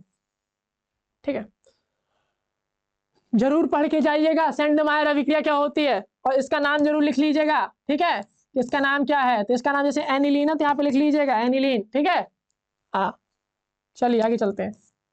पढ़ के ही जाना है, बिना पढ़े आप नहीं जाएंगे। ठीक है, इन चीजों को। अब बहुत ज्यादा अभिक्रियाएं आती हैं कि भाई जो आपका न्यूक्लियोफिलिक रिएक्शंस क्या होते हैं, तो ये आपको पढ़ लेना है कि नाभिक रागी प्रतिस्थापन अभिक्रियाएं क्या होती हैं। तो इनको पढ़ना है, नाभिक अनुरागी प्रतिस्थापन अभिक्रियाएं, इनके एग्जाम्पल्स पढ़ने हैं। ठीक है, जब आप इतना पढ़ेंगे तो उसके बाद फिर आपको पढ़ना है, बहुत बार आपसे पूछा गया है SN1 टाइप की रिएक्शन क्या होती है और SN2 टाइप की रिएक्शन क्या होती है, तो ये आपको जरूर पढ़नी है। एक आणविक नाभिक रागी प्रतिस्थापन अभिक्रिया SN1 और आगे होगा आपका SN2। ठीक है, SN1 और SN2। ठीक है, अब आपको पढ़ना है कि कायरलिटी क्या होती है, किरेलता क्या होती है। ठीक है, तो ये आप पढ़ेंगे कायरलिटी क्या होती है। आगे चलते हैं, अगला है आपका कि भाई एल्केनी की विलोपन अभिक्रिया क्या होती है, सॉरी एल्केन हैलाइड्स की जो विलोपन अभिक्रिया होती है वो क्या होती है, उसे आपको पढ़ना है। आगे चलेंगे, धातुओं से अभिक्रिया करने पर क्या होता है। ठीक है, जैसे मान लीजिए हमारा एल्केन हैलाइड है और इसकी रिएक्शन अगर हमने मैग्नीशियम से कराई तो यहाँ पर क्या बना, तो ये ग्रिग्नार्ड रिएजेंट है ना, ग्रिग्नार्ड अभिकर्मक है, तो ये आपको पढ़ना है। आगे चलते हैं, फिर आपको ये पढ़ना है अनुनाद प्रभाव क्या होता है। फिर आपको अभी पढ़ने पड़ी थी न्यूक्लियोफिलिक रिएक्शंस, अब आपको पढ़नी इलेक्ट्रोफिलिक रिएक्शंस। तो ये है आपका इलेक्ट्रोफिलिक सब्स्टिट्यूशन रिएक्शन, ये आपको पढ़ना है। ठीक है, चलिए आगे चलते हैं। और ये आपके इसके रासायनिक गुण है भाई, ये हेलो एरीन के हैं। ठीक है, तो ये दो हो गए। ठीक है, और ये आपका तीसरा रासायनिक गुण, चौथा रासायनिक गुण, तो ये आपको पढ़ने हैं। ठीक है, आपसे क्या है कि इसकी डायरेक्ट रिएक्शन आपसे पूछ देता है। ठीक है, सीधे सीधे दे देता है, कैसे प्राप्त करेंगे, क्लोरोबेंजीन से बेंजीन। ठीक है, फिर आपको यहाँ पे पढ़ना है कि भाई क्लोरोफॉर्म क्या होता है, ट्राइक्लोरोमीथेन। ठीक है, क्लोरोफॉर्म क्या होता है, आप इसे बनाते कैसे हैं। एक बहुत ही फेवरेट क्वेश्चन इन लोगों का कि क्लोरोफॉर्म को हम रंगीन बोतलों पर क्यों रखते हैं अंधेरे में। ठीक है, आप इसे तैयार करेंगे, बहुत बार आया हुआ है। ठीक है, फ्रेयॉन गैस के बारे में पढ़ेंगे कि भाई, सॉरी फ्रेयॉन के बारे में पढ़ेंगे कि आपका फ्रेयॉन क्या होता है। और अगला जो बहुत इंपॉर्टेंट है वो है आपका कीटनाशक DDT। ठीक है, डाइक्लोरो डाइफेनिल ट्राइक्लोरोइथेन। DDT हम बनाते कैसे हैं, है ना, DDT का फुल फॉर्म क्या होता है, बहुत बार पूछा गया है ना। DDT का फॉर्मूला पूछ लेगा, कभी DDT का फुल फॉर्म पूछ लेगा, DDT हम बनाते कैसे हैं ये पूछ लेगा, तो इनको भी आपको पढ़ लेना है। ठीक है, बाकी आप इसे रहने दीजिएगा। चलिए आगे चलते हैं, अगला जो टॉपिक है वो है आपका अल्कोहल, ईथर एंड फिनॉल। ठीक है, तो चर्चा करते हैं कि ये जो है आपका बहुत ज्यादा महत्वपूर्ण टॉपिक है और इनमें से कौन कौन सी चीजें आने वाली हैं वो देखते हैं। जो जो चीजें आपके लिए महत्वपूर्ण है उनके लिए देखते हैं, अल्कोहल, फिनॉल और ईथर। सबसे पहले हम चर्चा करते हैं भाई अल्कोहल क्या होता है, फिनॉल क्या होता है और ईथर क्या होता है। जैसे मान लीजिए आपका, मैं यहाँ पे आपको बता दे रहा हूँ कि अल्कोहल वो लोग होते हैं जिनके पास -OH ग्रुप होता है, जैसे मान लो R-OH लगा हुआ है। फिनॉल क्या होता है, तो फिनॉल आपका इस तरह से, जैसे मान लो ये आपकी बेंजीन रिंग है, डायरेक्ट आपका OH ग्रुप लगा है। ठीक है, ईथर क्या होता है, तो ईथर आपका इस तरह से होता है। ठीक है, अब ओवर एक्सप्लेन करने की जरूरत नहीं है, पहले आप इतना देखिए। ठीक है, आपको इसमें से देखना क्या है, तो आपको इसमें सबसे पहले दिन के IUPAC नोमेनक्लेचर देखने की भाई, इनका नामकरण आप कैसे रखेंगे, अल्कोहल, ईथर और फिनॉल का नामकरण आप सीखेंगे, उसके बाद आप इसके बारे में चर्चा करेंगे कि भाई आपको पढ़ना क्या है। ठीक है, तो सबसे पहले मैं अगर बात करूं अल्कोहल की, तो अल्कोहल में आपको पढ़ना है कि अल्कोहल कितने टाइप के होते हैं, है ना। तो आप पढ़ेंगे भाई अल्कोहल जो है 3 प्रकार के होते हैं, मोनोहाइड्रिक, डाइहाइड्रिक, ट्राइहाइड्रिक। फिर आप पढ़ेंगे भाई अल्कोहल में जो आपका मोनोहाइड्रिक अल्कोहल है वो कितने प्रकार का होता है ना। ठीक है ना, तो उसमें आपको समझ में आएगा कि भाई अल्कोहल में जो आपको मोनोहाइड्रिक अल्कोहल है वो 3 प्रकार का होता है, प्राथमिक अल्कोहल, द्वितीयक अल्कोहल, तृतीयक अल्कोहल। ठीक है, आपको यहीं से पढ़ना शुरू करना है। ठीक है, चलिए तो हम बात करते हैं प्राथमिक, द्वितीयक और तृतीयक अल्कोहल की, कि प्राथमिक अल्कोहल, द्वितीयक अल्कोहल और तृतीयक अल्कोहल क्या होते हैं। ठीक है, चलिए तो प्राथमिक अल्कोहल, द्वितीयक अल्कोहल और तृतीयक अल्कोहल क्या होते हैं, और इनके बारे में अगर मैं बात करूं तो कुछ गलत नहीं होगा। सबसे पहले आपको क्या पढ़ना चाहिए, आपको पढ़ना चाहिए कि भाई इनमें विभेद कैसे करेंगे। ठीक है, नाम पद्धति तो मैंने बताया कि आपको पढ़ना है सबसे पहले नोमेनक्लेचर ही है, जिससे आपका कॉन्सेप्ट क्लियर हो। अब आपको पढ़ना है सबसे पहले कि भाई हम अल्कोहल को बनाते कैसे, है ना। तो सबसे पहले हमें देखना है कि अल्कोहल का हम रचना कैसे करते हैं। अल्कोहल और फिनॉल का क्या करना है, विरचन। सबसे पहले हम क्या पढ़ेंगे, तो सबसे पहले हम पढ़ेंगे भाई इनका विरचन, इनको हम बनाते कैसे हैं। ठीक है, इसके बाद आप क्या पढ़ेंगे, फिर आपको पढ़ना है फिनॉल का विरचन। आप मजाक में मत लीजिएगा, डायरेक्ट क्वेश्चन पूछता है सीधे फेंक के कि भाई फिनॉल का विरचन हम कैसे करते हैं, आप एक्सप्लेन करिए। कहेगा कि हेलो एरिन से हम फिनॉल को कैसे बनाएंगे, कृपया एक रिएक्शन लिख के दिखाइए। ठीक है, इस तरह से आपसे पूछा जाएगा। बेंजीन सल्फोनिक अम्ल से, मतलब आपको विरचन तो सीखना ही पड़ेगा। चलिए, तभी आपका आगे काम बन पाएगा। फिर आपको पढ़ना है कि भाई ये जो विलेय होते हैं जल में कि नहीं होते, ये जल में विलेय होते तो क्यों होते हैं, ये जल के साथ कौन सा बॉन्ड बनाते हैं, तो ये आपको पढ़ना है। ठीक है, आगे चलते हैं। ये क्वेश्चन आपका बहुत बार पूछा गया है, कौन सा, फिनॉल की अम्लता के बारे में बताना है कि भाई फिनॉल जो है अम्लीय प्रकृति के होते हैं और कैसे ये अम्लीय प्रकृति के होते हैं ये अपने को दिखाना होता है। तो ये आपको जरूर पढ़ लेना चाहिए, फिनॉल की अम्लता के बारे में बहुत बार पूछा गया है। ठीक है, नॉट इवन इंटर, यानी आपका 12 में ही नहीं, कई बार बीएससी में भी पूछा जाता है भाई। ठीक है, पढ़ लीजिए कैसे जरूर, फिनॉल जो है अम्लीय प्रकृति का होता है, ऐसा क्यों। आगे आपको पढ़ना है एल्कोहलों का एस्टरीकरण। फिर आपको पढ़ना है भाई जो आपका एल्कोहल है उसका ऑक्सीडेशन होता है तो क्या होता है। ठीक है, ऑक्सीडेशन होने के बाद ये बन किस में जाता है, चेंज किस चीज में हो जाता है। ठीक है ना। चलिए, अब आपको पढ़ना है फिनॉल का जब हम नाइट्रीकरण करते हैं, नाइट्रोकरण करते हैं तो क्या बनता है। तो फिनॉल का जब नाइट्रीकरण करते हैं तो आर्थोनाइट्रोफिनॉल और पैरानाइट्रोफिनॉल बनता है। ठीक है, कितने परसेंट में बनता है तो ये भी आपको ध्यान देना है और पढ़ना भी है। ठीक है, फिनॉल का हेलोजनाइजेशन पढ़ना है। फिर आप पढ़ेंगे बहुत इंपॉर्टेंट रिएक्शन जिसका नाम है Kolbe reaction, very important reaction of this chapter. सीधे सीधे पूछ लिया गया है, कई बार पूछा गया है कि भाई कॉल्बे रिएक्शन क्या होती है, इसके बारे में समझाइए, कॉल्बे अभिक्रिया का वर्णन कीजिए। ठीक है, क्लियर इतना, आगे चलते हैं। ये आपकी कॉल्बे रिएक्शन है। ठीक है, अगला जो है आपकी बहुत महत्वपूर्ण रिएक्शन जिसका नाम है राइमर टीमन रिएक्शन। ठीक है, अब बात आती है कि आपको कौन कौन सी यौगिक पढ़नी। तो यौगिक के बारे में अगर मैं बात करूं तो आपको पढ़ना है सबसे पहले एथाइल अल्कोहल। एथाइल अल्कोहल के बारे में अगर हम देखें तो भाई एथाइल अल्कोहल में क्या पढ़ना है, एथाइल अल्कोहल को हम निर्माण कैसे करते हैं, उसकी जो निर्माण करने की विधियां क्या क्या हैं, इसके भौतिक गुण कौन कौन से हैं, इसके रासायनिक गुण कौन कौन से हैं, ये किन किन चीजों से रिएक्शन करता है, ये आपको पूरा पढ़ना है एथाइल अल्कोहल। तो ये इथेनॉल यही आपका एथाइल अल्कोहल है। ठीक है, ये आप पूरा पढ़ेंगे अच्छे से। अगली आपकी very most important reaction that is Williamson संश्लेषण। इससे पहले अपन ने राइमर टीमर पढ़ी, कोल्बे पढ़ी, ये अगली रिएक्शन है विलियमसन संश्लेषण, बहुत बार आई हुई है। विलियमसन संश्लेषण अभिक्रिया में क्या बनता है, तो ये आपका इससे आपका ईथर बनता है।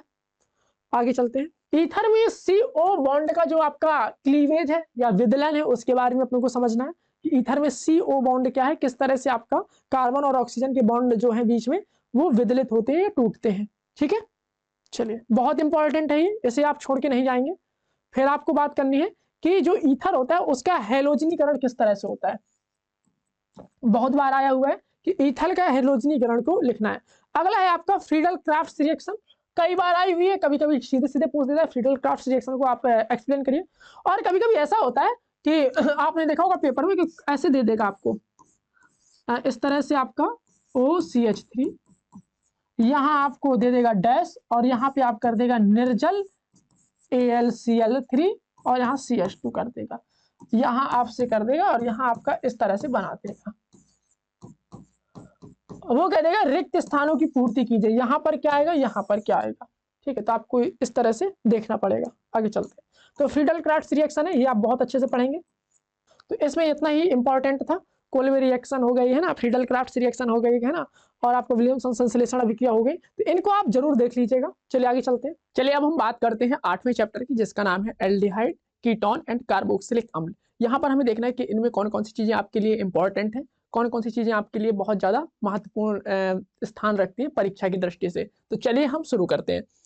तो यहाँ पर सबसे पहले मैं आपको बता दूं कि सबसे पहले तो आपको क्या करना है, जैसा कि हम हर बार समझते आ रहे हैं कि भाई क्या करते हैं, तो सबसे पहले आपको जो ये जो चैप्टर है एल्डिहाइड, कीटोन और कार्बोक्सिलिक एसिड, इसमें आपको सबसे पहले इनके IUPAC नोमेनक्लेचर को तैयार करना है कि भाई इनका IUPAC नामकरण किस तरह से रखेंगे।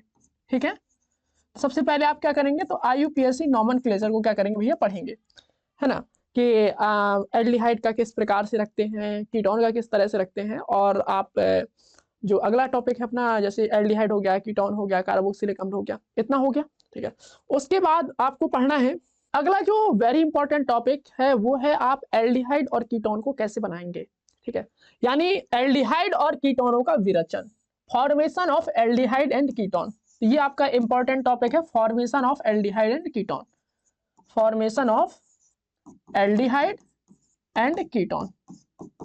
ये आपका बहुत इंपॉर्टेंट टॉपिक है, formation of aldehyde and ketone. आप एल्डिहाइड और कीटोन को कैसे बनाते हैं, जैसे हो गया आपका अल्कोहल के ऑक्सीडेशन से हम एल्डिहाइड और कीटोन को बना सकते हैं, अल्कोहल के डिहाइड्रोजनेशन से, है ना, अल्कोहलों के विहाइड्रोजनीकरण से हम एल्डिहाइड और कीटोन को बना सकते हैं। तो किस तरह से बना सकते हैं इसको आपको देखना है, क्योंकि यहाँ से सीधे सीधे क्वेश्चंस आ जाते हैं, ठीक है। अगला जैसे मान लीजिए ये लिखा हुआ है एल्डिहाइड का विरचन, यानी हम एल्डिहाइड को कैसे बनाएंगे। तो यही एल्डिहाइड बनाने की क्रियाविधि है। क्लियर हुआ इतना। और मैं आपको बता दूं सीधे सीधे रिएक्शन आती है, आप अच्छे से समझ लीजिए बात को कि जैसे ये लिखा हुआ है रोजनमुंड अपचयन, क्या लिखा हुआ है, रोजनमुंड अपचयन, रोजनमुंड अपचयन, ठीक है। रोजनमुंड अपचयन को बोलते हैं हम रिडक्शन। मैं आपको बता दूं कि रोजनमुंड रिएक्शन बहुत बार आई हुई है, ये बहुत इंपॉर्टेंट रिएक्शन है। जब हम बेंजोइल क्लोराइड को हम इस तरह से पैलेडियम बेरियम सल्फेट के साथ, हाइड्रोजन के साथ इस तरह से अपन रिएक्ट कराते हैं, तो हमारा क्या है, बेंजाइल क्लोराइड चेंज हो जाता है अपना क्या है में, बेंजाइल्डिहाइड में। तो कभी कभी क्या है कि आपसे डायरेक्ट रिएक्शन पूछ लेगा नाम से कि what is रोजनमुंड reaction, sorry reduction. और या फिर आपसे पूछ लेगा कि इसमें निम्न, वो आते नहीं है क्वेश्चन जिनमें लिखा रहता है निम्न पर टिप्पणियां लिखिए, तो उसमें से ये आ जाएगा, ठीक है। नेक्स्ट नाइट्राइल और एस्टर से, तो नाइट्राइल और एस्टर से जो रिएक्शन बनती है, तो इसका जो रिएक्शन का नाम है उसको हम बोलते हैं स्टीफन रिएक्शन। ये भी आपको ध्यान रखना है कि स्टीफन रिएक्शन क्या होती है, ठीक है, स्टीफन रिएक्शन नाम के साथ याद रखेंगे आप, ठीक है। कि जैसे वो डायरेक्ट पूछ देता है कि write a short note on Stephen reaction, write a short note on ये रोजनमुंड रिडक्शन, है ना, write a short note on कह सकते हैं आपकी रायमर्टिमर रिएक्शन। तो इनको आपको अच्छे से ध्यान रखना है। तो हो गया इतना। Next very important reaction that is Etard reaction. क्या, Etard reaction, ETARD, Etard reaction बहुत बार आई हुई है, बहुत बार पूछा गया भैया इटार्ड रिएक्शन क्या है। तो इटार्ड रिएक्शन इस तरह से, जब हम टॉल्यूइन से क्या बना लेते हैं भैया, बेंजाल्डिहाइड। और ये बनता कैसे है, तो आप यहाँ पर देख लीजिए, ये रिएक्शन आपको बहुत अच्छे से पढ़नी है। और ये रिएक्शन जो है आपको सेम टू सेम आती है, कई बार आती है ना। तो आपको नाम के साथ पढ़ना है, वो मैं बार बार बता रहा हूँ। जैसे इस रिएक्शन का नाम इटार्ड रिएक्शन है, इस ऊपर पढ़ा था स्टीफन रिडक्शन, है ना, क्लियर इतना। तो जैसे मैंने आपको बताया कि इटार्ड रिएक्शन हो गया आपका, ठीक है। इससे ऊपर अपन ने पढ़ रखा था रोजनमुंड रिएक्शन, है ना, इससे ऊपर पढ़ रखा था स्टीफन रिएक्शन। तो इन सभी चीजों को आपको नाम वाइज याद रखना है, नाम वाइज आपको ध्यान रखना है कि इटार्ड रिएक्शन में क्या होता है, रोजनमुंड रिएक्शन में क्या होता है, ये किससे रिलेटेड है। अब बात यह है कि हमें ये समझ में कैसे आएंगी, जब आप इन रिएक्शन को लिख लिख कर समझेंगे बार बार, तो आपको पता चलेगा कि कौन कैसे डिफरेंस होता है। नहीं तो एक बार में अगर इकट्ठा पढ़ेंगे तो क्या हो जाएगा, सब गुचमुच हो जाएगा, सब मिल जाएगा आपस में, ठीक है। चलिए अगला है हमारा कि टॉल्यूइन से हम क्या है, बेंजाल्डिहाइड कैसे बनाते हैं। तो डायरेक्ट क्वेश्चन में पूछ लेता है कि हम कैसे प्राप्त करेंगे टॉल्यूइन से बेंजाल्डिहाइड। कभी कभी ऐसा होता है कि यहाँ पर ऐसा करेगा और यहाँ पे आपको क्वेश्चन मार्क लगा देगा और यहाँ पर इस तरह से दे देगा, तो आपको कह देगा कि बीच का उत्पाद लिखिए, 1 नंबर की रिएक्शन होगी, ठीक है। तो आपको इस तरह से ध्यान रखना है। अगला है आपका गोटरमान कोच अभिक्रिया। तो गाटरमान कोच संश्लेषण अभिक्रिया जो है आपकी, वो कौन सी रिएक्शन है, तो ये भी आपको याद रखना है। और इसमें क्या बनता है, तो इसमें हमारा बनता है बेंजाल्डिहाइड, ठीक है। चलिए क्लियर इतना। तो आपको क्या ध्यान रखना है कि गाटरमान कोच संश्लेषण अभिक्रिया क्या कहलाती है। तो गाटरमान कोच संश्लेषण रिएक्शन, कोच संश्लेषण को बोलते हैं अपन सिंथेसिस रिएक्शन, ठीक है। तो आपको ध्यान रखना है गाटरमान रिएक्शन क्या है, ठीक है। आगे चलते हैं। तो ये था हमारा एल्डिहाइड को हम कैसे बनाते हैं। आगे हमें ध्यान रखना है भाई कि जो हमारा कीटोन होता है, कीटोन के बारे में हम जानते हैं कि ये इसका जो कार्बोनिल ग्रुप है, ये इस तरह से आपका ग्रुप होता है, ये आपका कीटोन का सिंबल है, ठीक है। तो इसको हम बनाते कैसे हैं, कैसे हम इसे देखते हैं। तो सबसे पहले तो आपको यही ध्यान रखना है कि भाई कीटोन का स्ट्रक्चर क्या होता है, ठीक है। तो कीटोन के स्ट्रक्चर के बारे में अगर हम चर्चा करें, सबसे पहले हमें क्या करना है कि कीटोन को बनाना कैसे। सबसे पहले हम बात करते हैं कि हम इसे बनाते कैसे। तो ये बनाते हैं हम एसिल क्लोराइड से। एसिल क्लोराइड का फॉर्मूला जानते हैं क्या होता है, RCOCl। जब हम एसिल क्लोराइड की रिएक्शन इस तरह से कराते हैं तो हमारा क्या बनता है, कीटोन बनता है। क्लियर इतना। नेक्स्ट अगला अगर मैं बात करूं तो बहुत इंपॉर्टेंट रिएक्शन है फ्रीडल क्राफ्ट्स रिएक्शन। मैं आपको पहले भी बता चुका हूं, फ्रीडल क्राफ्ट्स एसिटिलेशन, ठीक है। तो आपको ये ध्यान रखना है कि फ्रीडल क्राफ्ट्स रिएक्शन क्या होती है ना। फ्रीडल क्राफ्ट्स रिएक्शन से बनाते क्या है, आपसे क्या पूछ लेता है, कभी कभी इस तरह से दे देता है और यहाँ पे आपका क्वेश्चन मार्क लगा देता है ना, और कह देता है कि आप बताइए क्या है ये। समझ रहे बात को। तो ये बहुत इंपॉर्टेंट है। और एग्जाम्पल्स जैसा कि मैं आपको शुरू से बताता आ रहा हूँ, चाहे फिजिक्स हो, चाहे केमिस्ट्री हो, चाहे मैथमेटिक्स हो, एग्जाम्पल्स आप किसी के नहीं छोड़ेंगे। अब आपको ये पढ़ना है भाई ये क्या होता है ना। तो सबसे पहले हम चर्चा करते हैं न्यूक्लियोफिलिक एडिशन रिएक्शन की, नाभिक अनुरागी योगज अभिक्रिया की। तो यहाँ पर हमें ध्यान रखना है कि इनकी जो क्रियाविधि है वो किस तरह से होती है। तो कई बार आ चुकी है, बड़े बड़े नंबर में आती है, तो इसको आप ध्यान रखेंगे, ठीक है। चलिए अब आगे देखते हैं कौन इंपॉर्टेंट चीज है आपके लिए। अब आपको ध्यान रखना है भाई, अब आपको रिएक्शन और पढ़नी जिसका नाम है हमारा वोल्फ किस्नर रिएक्शन। क्या पढ़ना है आपको, वोल्फ किस्नर रिएक्शन या वोल्फ किस्नर रिडक्शन, ठीक है। तो आप इसे पढ़ेंगे, ठीक है। और ये बहुत इंपॉर्टेंट रिएक्शन है, जितने भी रिएक्शन को नाम है वो नाम सहित आप पढ़ेंगे तो ज्यादा अच्छा रहेगा, है ना। अगला ये बहुत इंपॉर्टेंट है, इसके द्वारा हम पता कर पाते हैं भाई कि हम एल्डिहाइड और कीटोन में क्या करते हैं, विभेद कर पाते हैं, ठीक है। तो टॉलिन रिएजेंट द्वारा रिएक्शन, तो ये टॉलिन परीक्षण कहलाता है, ठीक है। टॉलिन रिएजेंट क्या होता है, तो इसको आपको ध्यान से पढ़ना है और अच्छे से समझना है, क्योंकि इससे बहुत ज्यादा क्वेश्चंस पुराने जमाने में बनते रहे हैं। अब बात करते हैं इसके बाद टॉलिन रिएजेंट हो गया, इसके बाद आएगा आपका फेलिंग सॉल्यूशन, तो फेलिंग परीक्षण, ठीक है, पढ़ेंगे आप इसे, ठीक है। यहाँ अगर मैं बात करूं तो यहाँ आपके दोनों रिएक्शन इंपॉर्टेंट हैं, that is aldol condensation and cross aldol condensation. कौन कौन, एल्डोल संघनन और क्रॉस एल्डोल संघनन, यानी एल्डोल संघनन और क्रॉस एल्डोल संघनन दोनों आपके लिए इंपॉर्टेंट है, और ये दोनों आपको ध्यान रखना है। ये जो चैप्टर है बहुत ज्यादा इंपॉर्टेंट है, ऑर्गेनिक केमिस्ट्री की आप समझ लीजिए, ये एक ऑर्गेनिक केमिस्ट्री की रीढ़ की हड्डी है ना। मतलब इसके बिना तो पेपर जो है उसकी कल्पना नहीं कर सकते, मतलब बहुत ज्यादा इंपॉर्टेंट चैप्टर है, और इसके हर क्वेश्चन हर टॉपिक से सवाल आता है इस चैप्टर के, है ना। तो जैसे हम बात करें कि कैनिजारो रिएक्शन क्या होती है, तो कैनिजारो रिएक्शन आपको पढ़ना है कि भाई कैनिजारो रिएक्शन में बनता क्या है ना, होती क्या है, किस तरह से आपका ये कौन कौन इसमें भाग लेता है, तो इस तरह से आपको ध्यान रखना है। तो कैनिजारो रिएक्शन आपको ध्यान रखनी है। फिर इसके बाद आप पढ़ेंगे भैया, तो यहाँ पर हो गया आपका एल्डिहाइड। अब हम बात करेंगे कीटोन हो गया, अब हम बात करेंगे कार्बोक्सिलिक एसिड की, ठीक है। तो सबसे पहले हम चर्चा करेंगे भाई कार्बोक्सिलिक एसिड जो है उसके बारे में। तो सबसे पहले हमको क्या करना है, सबसे पहले हमको उनका नामकरण देखना है कि भाई इनका हम IUPAC नोमेनक्लेचर कैसे रखते हैं, किनका, कार्बोक्सिलिक एसिड का हम IUPAC नोमेनक्लेचर, कार्बोक्सिलिक एसिड का हम IUPAC नोमेनक्लेचर किस तरह से रखते हैं। तो सबसे पहले हम इसका IUPAC नामकरण देखेंगे। IUPAC नामकरण के बाद हम देखेंगे कि भाई हमारे जो सिलेबस में है वो कौन कौन से यौगिक है, ठीक है, उसको हम बनाते कैसे हैं, उनकी हम रिएक्शन किस प्रकार से करते हैं। तो चलिए हम देख लेते हैं आगे। तो IUPAC नामकरण के बाद आप पढ़ेंगे सीधे कि कैसे आप कार्बोक्सिलिक अम्ल को बनाएंगे, ठीक है। तो सबसे पहले हम बात करते हैं प्राथमिक एल्कोहल और एल्डिहाइड से हम कार्बोक्सिलिक एसिड को कैसे बनाते हैं। जैसे मैंने स्टार्टिंग में बोला आपको कि COOH जो है डैश COOH, ये जो है आपका कार्बोक्सिलिक ग्रुप का क्या है, सिंबल है ना, फंक्शनल ग्रुप है। तो इसको आप ध्यान रखेंगे। और बनाते कैसे, तो प्राथमिक एल्कोहल से बनाते हैं, और हम बनाते हैं किससे, एल्डिहाइड से। तो इसको आप ध्यान रखेंगे कि प्राथमिक एल्कोहल और एल्डिहाइड से हम कार्बोक्सिलिक एसिड को कैसे बनाते हैं। अगला है हमारा कि ग्रिग्नार्ड रिएजेंट से हम कार्बोक्सिलिक एसिड को किस प्रकार से बनाते हैं। क्वेश्चन आ जाता है कि आप ग्रिग्नार्ड अभिकर्मक की सहायता से कार्बोक्सिलिक अम्ल की निर्माण कोई रिएक्शन लिखिए कोई भी एक। तो इस तरह से आपको ध्यान रखना है। तो इसको आप पढ़ेंगे, ग्रिग्नार्ड अभिकर्मक की रिएक्शन से आप कार्बोक्सिलिक अम्ल के बारे में किस तरह से लिखेंगे। चलिए आगे चलते हैं। एस्टर से आप किस तरह से कार्बोक्सिलिक अम्ल बनाएंगे, ये भी आपको पढ़ना है। अब बात आती है कि भाई इनकी फिजिकल प्रॉपर्टी या भौतिक गुण क्या होते हैं। तो एक बार आप इसे रीड कर लेंगे ओरली, तो आपको समझ में आ जाएगा कि इसके जो भौतिक गुण है वो किस प्रकार से इस पर डिपेंड करते हैं। आगे चलते हैं। अब रिएक्शन में देख लेते हैं कौन कौन सी रिएक्शन इंपॉर्टेंट है। तो ये एनहाइड्रेट का जो एनहाइड्राइड जो है उसको अपन फॉर्मेट कैसे करते हैं, या फॉर्मेशन ऑफ एनहाइड्रेट्स। अगला है आपका एस्टरिफिकेशन, इसको भी आपको पढ़ना है। आगे अगर मैं देखूं तो और क्या पढ़ना है आपको, फिर आपको ये पढ़ना है कि भाई जो हमारा RCOOH है यानी कार्बोक्सिलिक एसिड है वो फास्फोरस पेंटाक्लोराइड के साथ किस प्रकार से रिएक्शन करता है, और फास्फोरस ट्राइक्लोराइड के साथ किस तरह से रिएक्शन करता है। फिर हमें RCOOH की रिएक्शन अमोनिया के साथ देखनी है। इनमें से कुछ छोड़िएगा नहीं, कुछ भी मत छोड़िएगा, जो मैं बताता जा रहा हूँ अच्छे से पढ़िएगा। और आगे इनके क्या है, केमिकल प्रॉपर्टीज आ जाती है। तो यहाँ पर देखिए इनका जब हम रिडक्शन करते हैं तो क्या बनता है, तो इसका रिडक्शन करते हैं तो हमारी बनती है क्या, अल्कोहल बनता है, ठीक है।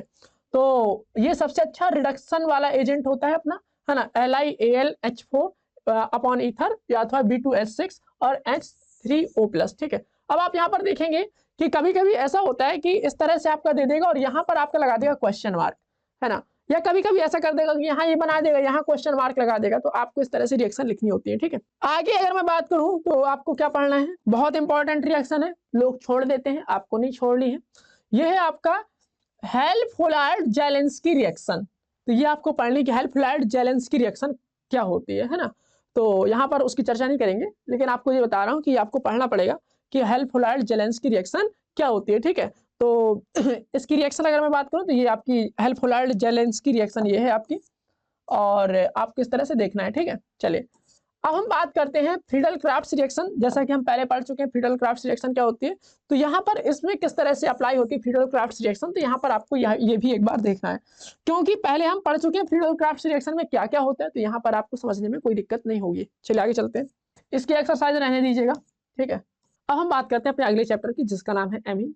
अब इसमें अमाइन में आपको क्या क्या पढ़ना है, तो सबसे पहले मैं आपको वही बताते जा रहा हूँ कि जो भी आपका ऑर्गेनिक केमिस्ट्री का टॉपिक है आपको क्या क्या पढ़ना है। सबसे पहले आपको पढ़ना है उसमें IUPAC नोमेनक्लेचर, कैसे हम इसका अमाइन का डिटरमाइन करते हैं, यानी हमें अमाइन का IUPAC नामकरण देखना है कि हम इसका IUPAC नामकरण किस प्रकार से करेंगे। फिर हमें इसकी संरचना देखनी है कि भाई इसकी स्ट्रक्चर कैसा होता है। फिर हमें यौगिक पकड़ लेना है भाई, और उसका जो है हमें स्ट्रक्चर देखना है।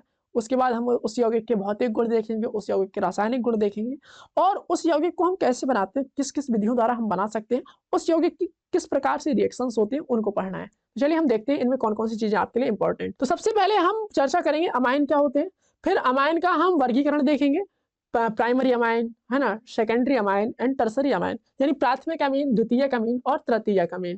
तो इस तरह से हम पहले पढ़ेंगे हम अमीन के बारे में, ठीक है। तो आपको अमीन पढ़ना है, उसके बाद आपको प्राथमिक अमीन, द्वितीयक अमीन और तृतीयक अमीन के बारे में पढ़ना है। चलिए आगे चलते हैं। मैंने आपको बताया था कि नोमेनक्लेचर यानी नाम पद्धति पढ़नी है, कि नाम पद्धति आप किस प्रकार से करेंगे, इसका नामकरण, है ना, IUPAC नामकरण इसका किस प्रकार से होता है, ठीक है। चलिए अब हम बात करते हैं कि भाई आपको रिएक्शन कौन कौन सी पढ़नी है। तो सबसे पहले हम चर्चा करते हैं कि हम जो है अमाइन का बनाते कैसे, अमाइन को बनाते कैसे। तो सबसे पहले ये देख लीजिए नाइट्रो यौगिकों का अपचयन। तो जब हम नाइट्रो यौगिकों का अपचयन करते हैं तो हमारा क्या है, अमाइन बनता है।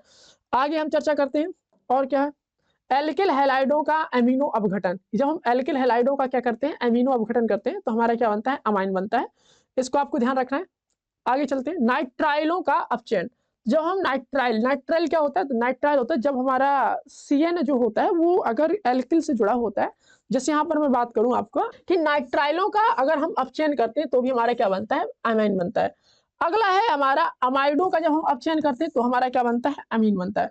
अब आप सोच रहे हैं क्वेश्चन कैसे आता है, क्वेश्चन ऐसे आता है, मैं आपको बता दूं, इस तरह से क्वेश्चन आता है, CH3CN लिखा रहेगा आपका, इस तरह से लिखा रहेगा आपका H2/Ni, नीचे आपका लिखे रहेगा सोडियम अमलगम, है ना, अपॉन एथाइल अल्कोहल C2H5OH, और ऐसे आगे रहेगा डैश और यहाँ क्वेश्चन मार्क लगा रहेगा, है ना। तो आपको यहाँ पर भरना होगा और मुश्किल से 1 नंबर का क्वेश्चन होगा। और आप सोच रहे होंगे कि एक एक नंबर के चक्कर में क्यों इतना पढ़ें, तो भाई साहब 5 रिएक्शन ऐसे होंगे, 5 नंबर का क्वेश्चन आएगा वो, ठीक है। ना हो आपको विश्वास तो आप पीछे उठा के आंसर देख लीजिए, इसी प्रकार के क्वेश्चन आते हैं। चलिए आगे चलते हैं। मैंने आपको कल दिखाया भी था पेपर करके कि भाई पेपर कैसा होता है, पेपर की डिजाइन कैसी होती है, क्वेश्चंस कैसे आते हैं, तो आप देखिएगा। अगला हमारा रिएक्शन है Gabriel phthalimide synthesis. Gabriel phthalimide reaction, इसमें क्या होता है, किस प्रकार से बनता है, डायरेक्ट रिएक्शन आती है 2 नंबर की, आप अच्छे से पढ़ लेंगे तो ज्यादा अच्छा रहेगा। चलिए आगे देखते हैं। Next most important reaction that is Hopman bromide reaction, इसको आप पढ़ेंगे, बहुत इंपॉर्टेंट रिएक्शन है। अब हम बात करते हैं अमाइन का क्षारकीय गुण। तो अब आपका आता कैसे पेपर में, तो मैं आपको बता दे रहा हूं कि अमाइन का जो क्षारकीय गुण है वो किस प्रकार से होता है। तो वो कहेगा आपका कि सिद्ध कीजिए अमाइन जो है क्षारीय होते हैं, एक अभिक्रिया लेकर इसको बताइए। तो आपको अमाइन का क्षारकीय गुण लिखना है और आपको यहाँ पर क्या करना है, एक रिएक्शन देनी है। चलिए आगे चलते हैं, ये आप रहने दो, ज्यादा मेहनत नहीं करो। अब next important reaction that is carbylamine reaction, इसको आप पढ़ के जाएंगे, बहुत इंपॉर्टेंट रिएक्शन है, ठीक है। हमारे जमाने से चलती आ रही है कि कार्बेल अमीन अभिक्रिया क्या होती है, तो आपको पढ़ना है कार्बेल अमीन अभिक्रिया। कार्बेल अमीन अभिक्रिया में क्या होता है कि आपका R-NH2 ये रिएक्शन करेगा क्लोरोफॉर्म और 3KOH के साथ, ये बनेगा R-NC, इस तरह से आपको ध्यान रखना है, ठीक है। तो कार्बेल अमीन रिएक्शन क्या होती है आपको पढ़ के जाना है, ये बहुत ही महत्वपूर्ण अभिक्रिया है, ये बात आप ध्यान दे लीजिए। अगला है आपका एरिल सल्फोनिक क्लोराइड से अभिक्रिया। कि एरिल सल्फ्यूरिक क्लोराइड से जब हम किसी एमीन की रिएक्शन कराते हैं, प्राइमरी एमीन की, तो हमारा क्या प्रोडक्ट बनता है, तो इसको ध्यान रखना है। चलिए आगे चलते हैं। अब है हमारा ब्रोमिनाइजेशन ऑफ अमीन। तो जब हम अमीन का ब्रोमीनीकरण करते हैं तो क्या होता है कि जब हम एनिलीन के साथ ब्रोमीन, ये भैया बहुत इंपॉर्टेंट रिएक्शन है जो आपको दिख रखा है, ये बहुत बार आ चुका है कि क्वेश्चन सीधे सीधे पूछा है कि आप कैसे बनाएंगे एनिलीन से 2,4,6 ट्राई ब्रोमो एनिलीन। बहुत बार पूछा गया है, आप इसे अच्छे से ध्यान रखेंगे कि एनिलीन से हम कैसे बनाएंगे 2,4,6 ट्राई ब्रोमो अमाइन। चलिए आगे चलते हैं। अगला रिएक्शन है जिसका नाम है गाटरमान रिएक्शन। आप ध्यान रखेंगे, इससे पहले हमने पढ़ा था गाटरमान, वो गाटरमान कोच रिएक्शन थी, ये गाटरमान रिएक्शन है। ये कौन सी रिएक्शन है? Gattermann reaction. और इससे ऊपर पहले जो पढ़ी थी वो क्या थी? Gattermann coach reaction. ठीक है, दोनों अलग अलग है, इसे आप पढ़ेंगे अच्छे से कि गाटरमान रिएक्शन क्या होती है। ठीक है, जब आप गाटरमान रिएक्शन पढ़ लेंगे उसके बाद आपको पढ़ना है, दोनों आते हैं पेपर में, गाटरमान भी आता है, गाटरमान कोच सिंथेसिस रिएक्शन भी आती है। चलिए आगे चलते हैं। एक बार इस प्रकार का क्वेश्चन आ चुका है तो इसे आप एक बार जरूर देखिएगा कि प्राथमिक द्वितीयक और तृतीयक अमीनों में क्या करना है? वर्गीकृत करना है, कौन कौन सा आपका प्राथमिक अमीन है, कौन सा आपका द्वितीयक है, कौन सा आपका तृतीयक अमीन है। ठीक है, इस तरह के क्वेश्चन भी आ चुके हैं तो आपको ये 9.4 भी आपको पूरा करना है। ठीक है, ये और ये। चलिए आगे चलते हैं। इसे आप एक्सरसाइज को प्रैक्टिस कर लेंगे तो बहुत अच्छा रहेगा आपके स्वास्थ्य के लिए, क्योंकि इस तरह के क्वेश्चंस बहुत बार आए हैं और बहुत बार आते रहे हैं और हमेशा आते ही हैं। ठीक है, और इनको भी प्रैक्टिस करने का प्रयास कीजिए कि कार्बोलाइमिन रिएक्शन क्या होती है, हाफमैन ब्रोमाइड रिएक्शन क्या होती है, अमोनिया विघटन क्या होता है, गैब्रियल थैलीमाइड सिंथेसिस क्या होता है, डाइऑक्सीकरण क्या होता है, युग्मन अभिक्रिया क्या होती है, एसिटिलीकरण क्या होता है। ये अभी सभी रिएक्शंस को मैंने बता रखा है कि भाई ये बहुत इंपॉर्टेंट है, आपको बहुत अच्छे से पढ़ना है ना। चलिए आगे चलते हैं। और अब आपके लिए यहाँ पर तो कोई इंपॉर्टेंट लग नहीं रहा मुझे। चलिए आगे चलते हैं हम। अब हम चलेंगे अगले चैप्टर के पास। चलिए अगला आपका लास्ट टॉपिक है केमिस्ट्री का, जो जिसका नाम है बायोमोलिक्यूल, जैव अणु। इसमें हमें क्या क्या पढ़ना है, कौन कौन सी चीजें इंपॉर्टेंट है, तो सबसे पहले हम चर्चा करते हैं इसके अंतर्गत आप पढ़ेंगे क्या क्या। इसके अंतर्गत आप पढ़ेंगे कार्बोहाइड्रेट्स के बारे में, है ना। और जैसे मान लीजिए आपका हो गया ग्लूकोज हो गया, फ्रक्टोस हो गया, सुक्रोस हो गया, माल्टोस हो गया, है ना, इनके बारे में पढ़ेंगे। फिर उसके बाद आप आगे आ जाइए तो आप पढ़ेंगे पेप्टाइड बॉन्ड्स के बारे में, है ना, डीएनए के बारे में, आरएनए के बारे में, इन्हीं को आपको पढ़ना है। चलिए हम देख लेते हैं कौन कौन सी रिएक्शन आपके लिए इंपॉर्टेंट है, क्या क्या आपके लिए इंपॉर्टेंट है यहाँ पे। ठीक है, चलिए तो सबसे पहले आपको पढ़ना है कार्बोहाइड्रेट्स क्या होते हैं, है ना। जब एक बार आप इसे रीड कर लेंगे तो आपको समझ में आ जाएगा कि कार्बोहाइड्रेट्स क्या होता है। ठीक है, चलिए आगे चलते हैं।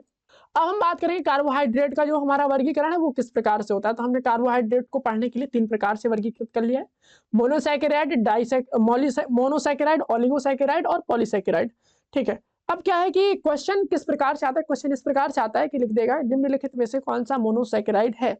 नीचे आपका ऑप्शन रहेगा 1 2 3 4 करके, तो उनमें से एक मोनोसैकेराइड होगा, बाकी क्या है कोई ओलिगोसैकेराइड होगा, कोई आपका पॉलीसैकेराइड होगा। ठीक है, इनको आपको ध्यान रखना है।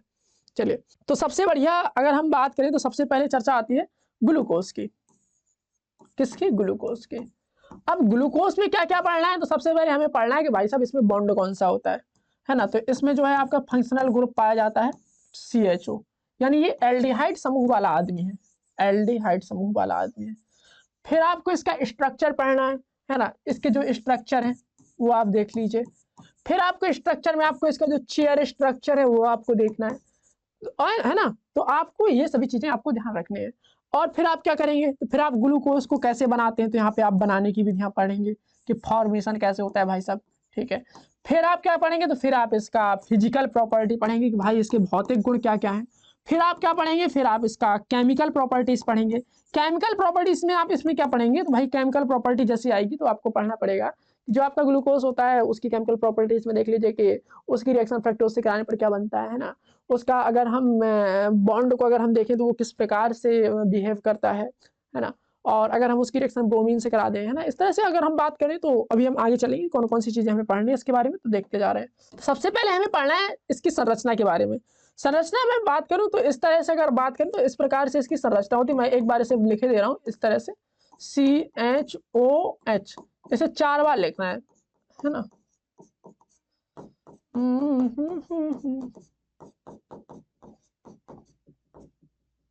कितना हो गया, 1 2 3 4 है, CH2OH।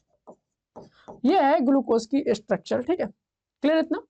हाँ, सबसे पहले आपको ध्यान रखना है कि भाई ये आपको कुछ चीजें हैं, जैसे मान लो कि उसने कहा कि ग्लूकोज एक एल्डो हेक्सोस होता है तथा इसके डेक्सट्रोक्स भी कहते हैं और इसके अनेक कार्बोहाइड्रेट तथा, जैसे मान लीजिए मैं आपको बता दूं कि इसकी जो संरचना है किस प्रकार से हम इसे प्रदर्शित करते हैं, तो इसका अगर मैं बात करूं कि अगर हाइड्रोजन आयोडाइड के साथ इसकी रिएक्शन कराते हैं तो इसमें जो है हमारा पूरा खुल जाता है और ये बन जाता है नॉर्मल हेक्सेन। अब आता कैसे पेपर में, पेपर में आएगा कि आप ग्लूकोज से हेक्सेन कैसे बनाएंगे, तो आप कहेंगे कि भाई ग्लूकोज की रिएक्शन जब हम हाइड्रोजन आयोडाइड से कराते हैं तो क्या बनता है, हमारा हेक्सेन बनता है। मैं आपको ये सारी रिएक्शन कराऊंगा, आप चिंता मत करिए, ठीक है, टेंशन वेंशन की बात नहीं है। ग्लूकोज की आपको सभी रिएक्शन पढ़नी है, उनमें कोई समझौता नहीं करेंगे, ठीक है। यहां पर मैं लिखे दे रहा हूं, all reactions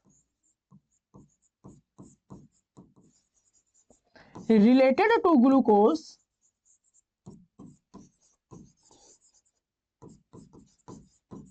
are important. Glucose से संबंधित जितने भी आपकी रिएक्शन है आपको सभी पढ़नी है, उनमें आपको मजाक नहीं करना है, क्योंकि बहुत बार ग्लूकोज से संबंधित सभी प्रकार के रिएक्शन आ चुके हैं, ठीक है। चलिए आगे चलते हैं।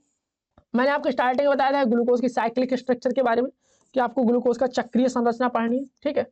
चक्रीय संरचना के बाद आप क्या पढ़ेंगे, फिर पढ़ेंगे आप फ्रूट शुगर, जिसका नाम है फल शर्करा, या इसी को हम बोलते हैं फ्रक्टोज। सबसे पहले हम पढ़ेंगे फ्रक्टोज की संरचना। आप पढ़ेंगे फ्रक्टोज में बॉन्ड कौन सा पाया जाता है, तो आप कहेंगे भैया कीटोन बॉन्ड पाया जाता है फ्रक्टोज में, ठीक है। और फिर आपको चर्चा करनी है भाई इसका नाम फ्रक्टोज कैसे पड़ा, है ना, तो आपको इन सभी चीजों के बारे में देखना है। और आपसे कभी कभी पूछ देता है भाई साहब ग्लूकोज और फ्रक्टोज में अंतर क्या है जब इनका सूत्र समान है, तो आप कहेंगे भाई साहब ग्लूकोज और फ्रक्टोज में बहुत अंतर है ना, ये उसकी क्या है, संरचना है ना, ग्लूकोज की, सॉरी फ्रक्टोज की। चलिए अब हम बात करेंगे डाइसैकेराइड की। तो डाइसैकेराइड में आपका जैसे मान लीजिए आ गया सुक्रोज वाले भाई साहब, है ना, तो कभी कभी आ जाता है कि भाई सुक्रोज की संरचना बताइए, किस प्रकार से आप सुक्रोज को लिखेंगे, है ना, तो ये आपका, और ये आपका माल्टोस हो गया, फिर आपका लैक्टोस हो गया, ठीक है। फिर ये हो गए आपके पॉलीसैकेराइड्स, पढ़ना है आपको। पॉलीसैकेराइड में आप ज्यादा मत पढ़िएगा, सेलुलोज पढ़ लीजिएगा, ठीक है। चलिए अब हम बात करते हैं कार्बोहाइड्रेट्स का महत्व क्या है, ठीक है। तो आप जानते हैं कि हमारे भोजन में कार्बोहाइड्रेट्स का बहुत ज्यादा महत्व होता है ना। चलिए और कैसे कैसे महत्व होता है, तो बायोलॉजी वाली तो जानते होंगे कि कार्बोहाइड्रेट्स से हमारे शरीर में कौन कौन से तत्वों की, कौन कौन सी चीजों की हमारी पूर्ति होती है, ठीक है। तो एक बार आप पढ़ लीजिएगा। चलिए अब हम बात करते हैं अमाइनो अम्ल। एमिनो अम्ल में क्या होता है, सबसे पहले आप पढ़ेंगे कि एमिनो अम्ल को जो है वर्गीकृत किस प्रकार से किया गया। तो हमने एमिनो अम्ल को दो प्रकार से वर्गीकृत किया गया, एक तो हमारे लिए आवश्यक एमिनो अम्ल है, एक हमारे लिए कैसे अनावश्यक अमीनो अम्ल है, ठीक है। चलिए आप एक बार पढ़ लीजिएगा कौन कौन से आवश्यक हैं और कौन कौन से अनावश्यक हैं। ज्यादा आप परेशान मत होइएगा, फिर आपको पढ़ना है प्रोटीन क्या होता है, ठीक है, प्रोटीन में बॉन्ड कैसे पाए जाते हैं, ठीक है। इसके बाद आप देखेंगे आगे डीएनए का स्ट्रक्चर पढ़ना है आपको। कहाँ गया भाई डीएनए, आगे मिलेगा, है ना। चलो फिर आपको पढ़ना है एंजाइम क्या होता है, ठीक है। एंजाइम के बाद आप देखेंगे विटामिन पढ़ना है आपको। विटामिन से आपसे एक क्वेश्चन सीधे सीधे आ जाता है कि जल में घुलनशील कौन सा है ना, जल में विलेय, तो जल में विलेय कौन सा है, और आपका कह सकते हैं कि वसा में विलेय कौन सा है। आपको याद करना हो तो कर लो, ना याद करना हो तो ऐसे आप ध्यान दे लो। जैसे नींबू है, नींबू निचोड़ते हैं आप पानी में, ठीक है, तो पानी में नींबू घुल जाता है। नींबू में कौन सा विटामिन पाया जाता है, तो विटामिन सी। तो सी और बी एक साथ रहते हैं, तो सी और बी ये दोनों हो जाएंगे जल में विलेय, बाकी हो जाएंगे आपके वसा में विलेय, ठीक है। चलिए आगे चलते हैं। न्यूक्लिक अम्ल, ये आपको ध्यान रखना है, न्यूक्लिक अम्ल से एक दो बार क्वेश्चन आ चुका है भाई, न्यूक्लिक अम्ल क्या होते हैं ना। फिर आपको पढ़ना है यहाँ पर न्यूक्लिक अम्ल की स्ट्रक्चर्स, कहाँ तक आप पढ़ेंगे, रहने दीजिएगा इसको, ठीक है। फिर आपको पढ़ना है भाई आरएनए क्या होता है ना, और फिर आप पढ़ेंगे डीएनए, ठीक है। आरएनए और डीएनए ये आप दोनों पढ़ेंगे, ठीक है। डीएनए की जैसे ये इससे क्वेश्चन एक बार आ चुका है, क्या नाम है इसका, डीएनए फिंगरप्रिंटिंग, इससे क्वेश्चन आ चुका है कि डीएनए फिंगरप्रिंटिंग क्या होता है, ठीक है। चलिए आगे चलते हैं। इसका उपयोग कहाँ कहाँ होता है, तो वैसे आप जानते होंगे डीएनए फिंगरप्रिंटिंग क्या होता है, इसका उपयोग कहाँ कहाँ होता है, डीएनए का स्ट्रक्चर क्या होता है, बस आप इसकी जो है एक्सरसाइज करने की कोई आवश्यकता नहीं है। तो उम्मीद करता हूँ कि आप लोगों को ये जो चीजें हैं जो मैंने बताई, पेपर का जो डिस्कशन किया, पेपर का पैटर्न जो हमने चर्चा की पेपर के पैटर्न के बारे में, वो सभी चीजें आपको बहुत अच्छे से समझ में आई होंगी कि भाई पेपर का पैटर्न कैसा होता है, पेपर कैसा आता है, कौन कौन सी रिएक्शन आपके लिए बहुत ज्यादा महत्वपूर्ण है, कौन कौन सी चीजें आपको पढ़ के जानी है पेपर में। तो उम्मीद है कि आप अच्छा करेंगे पेपर में, है ना, मेरी शुभकामनाएं आपके साथ हैं। आप अच्छे से पेपर दीजिए, अच्छे से पढ़ाई करिए। Wish you all the very best. Thank you.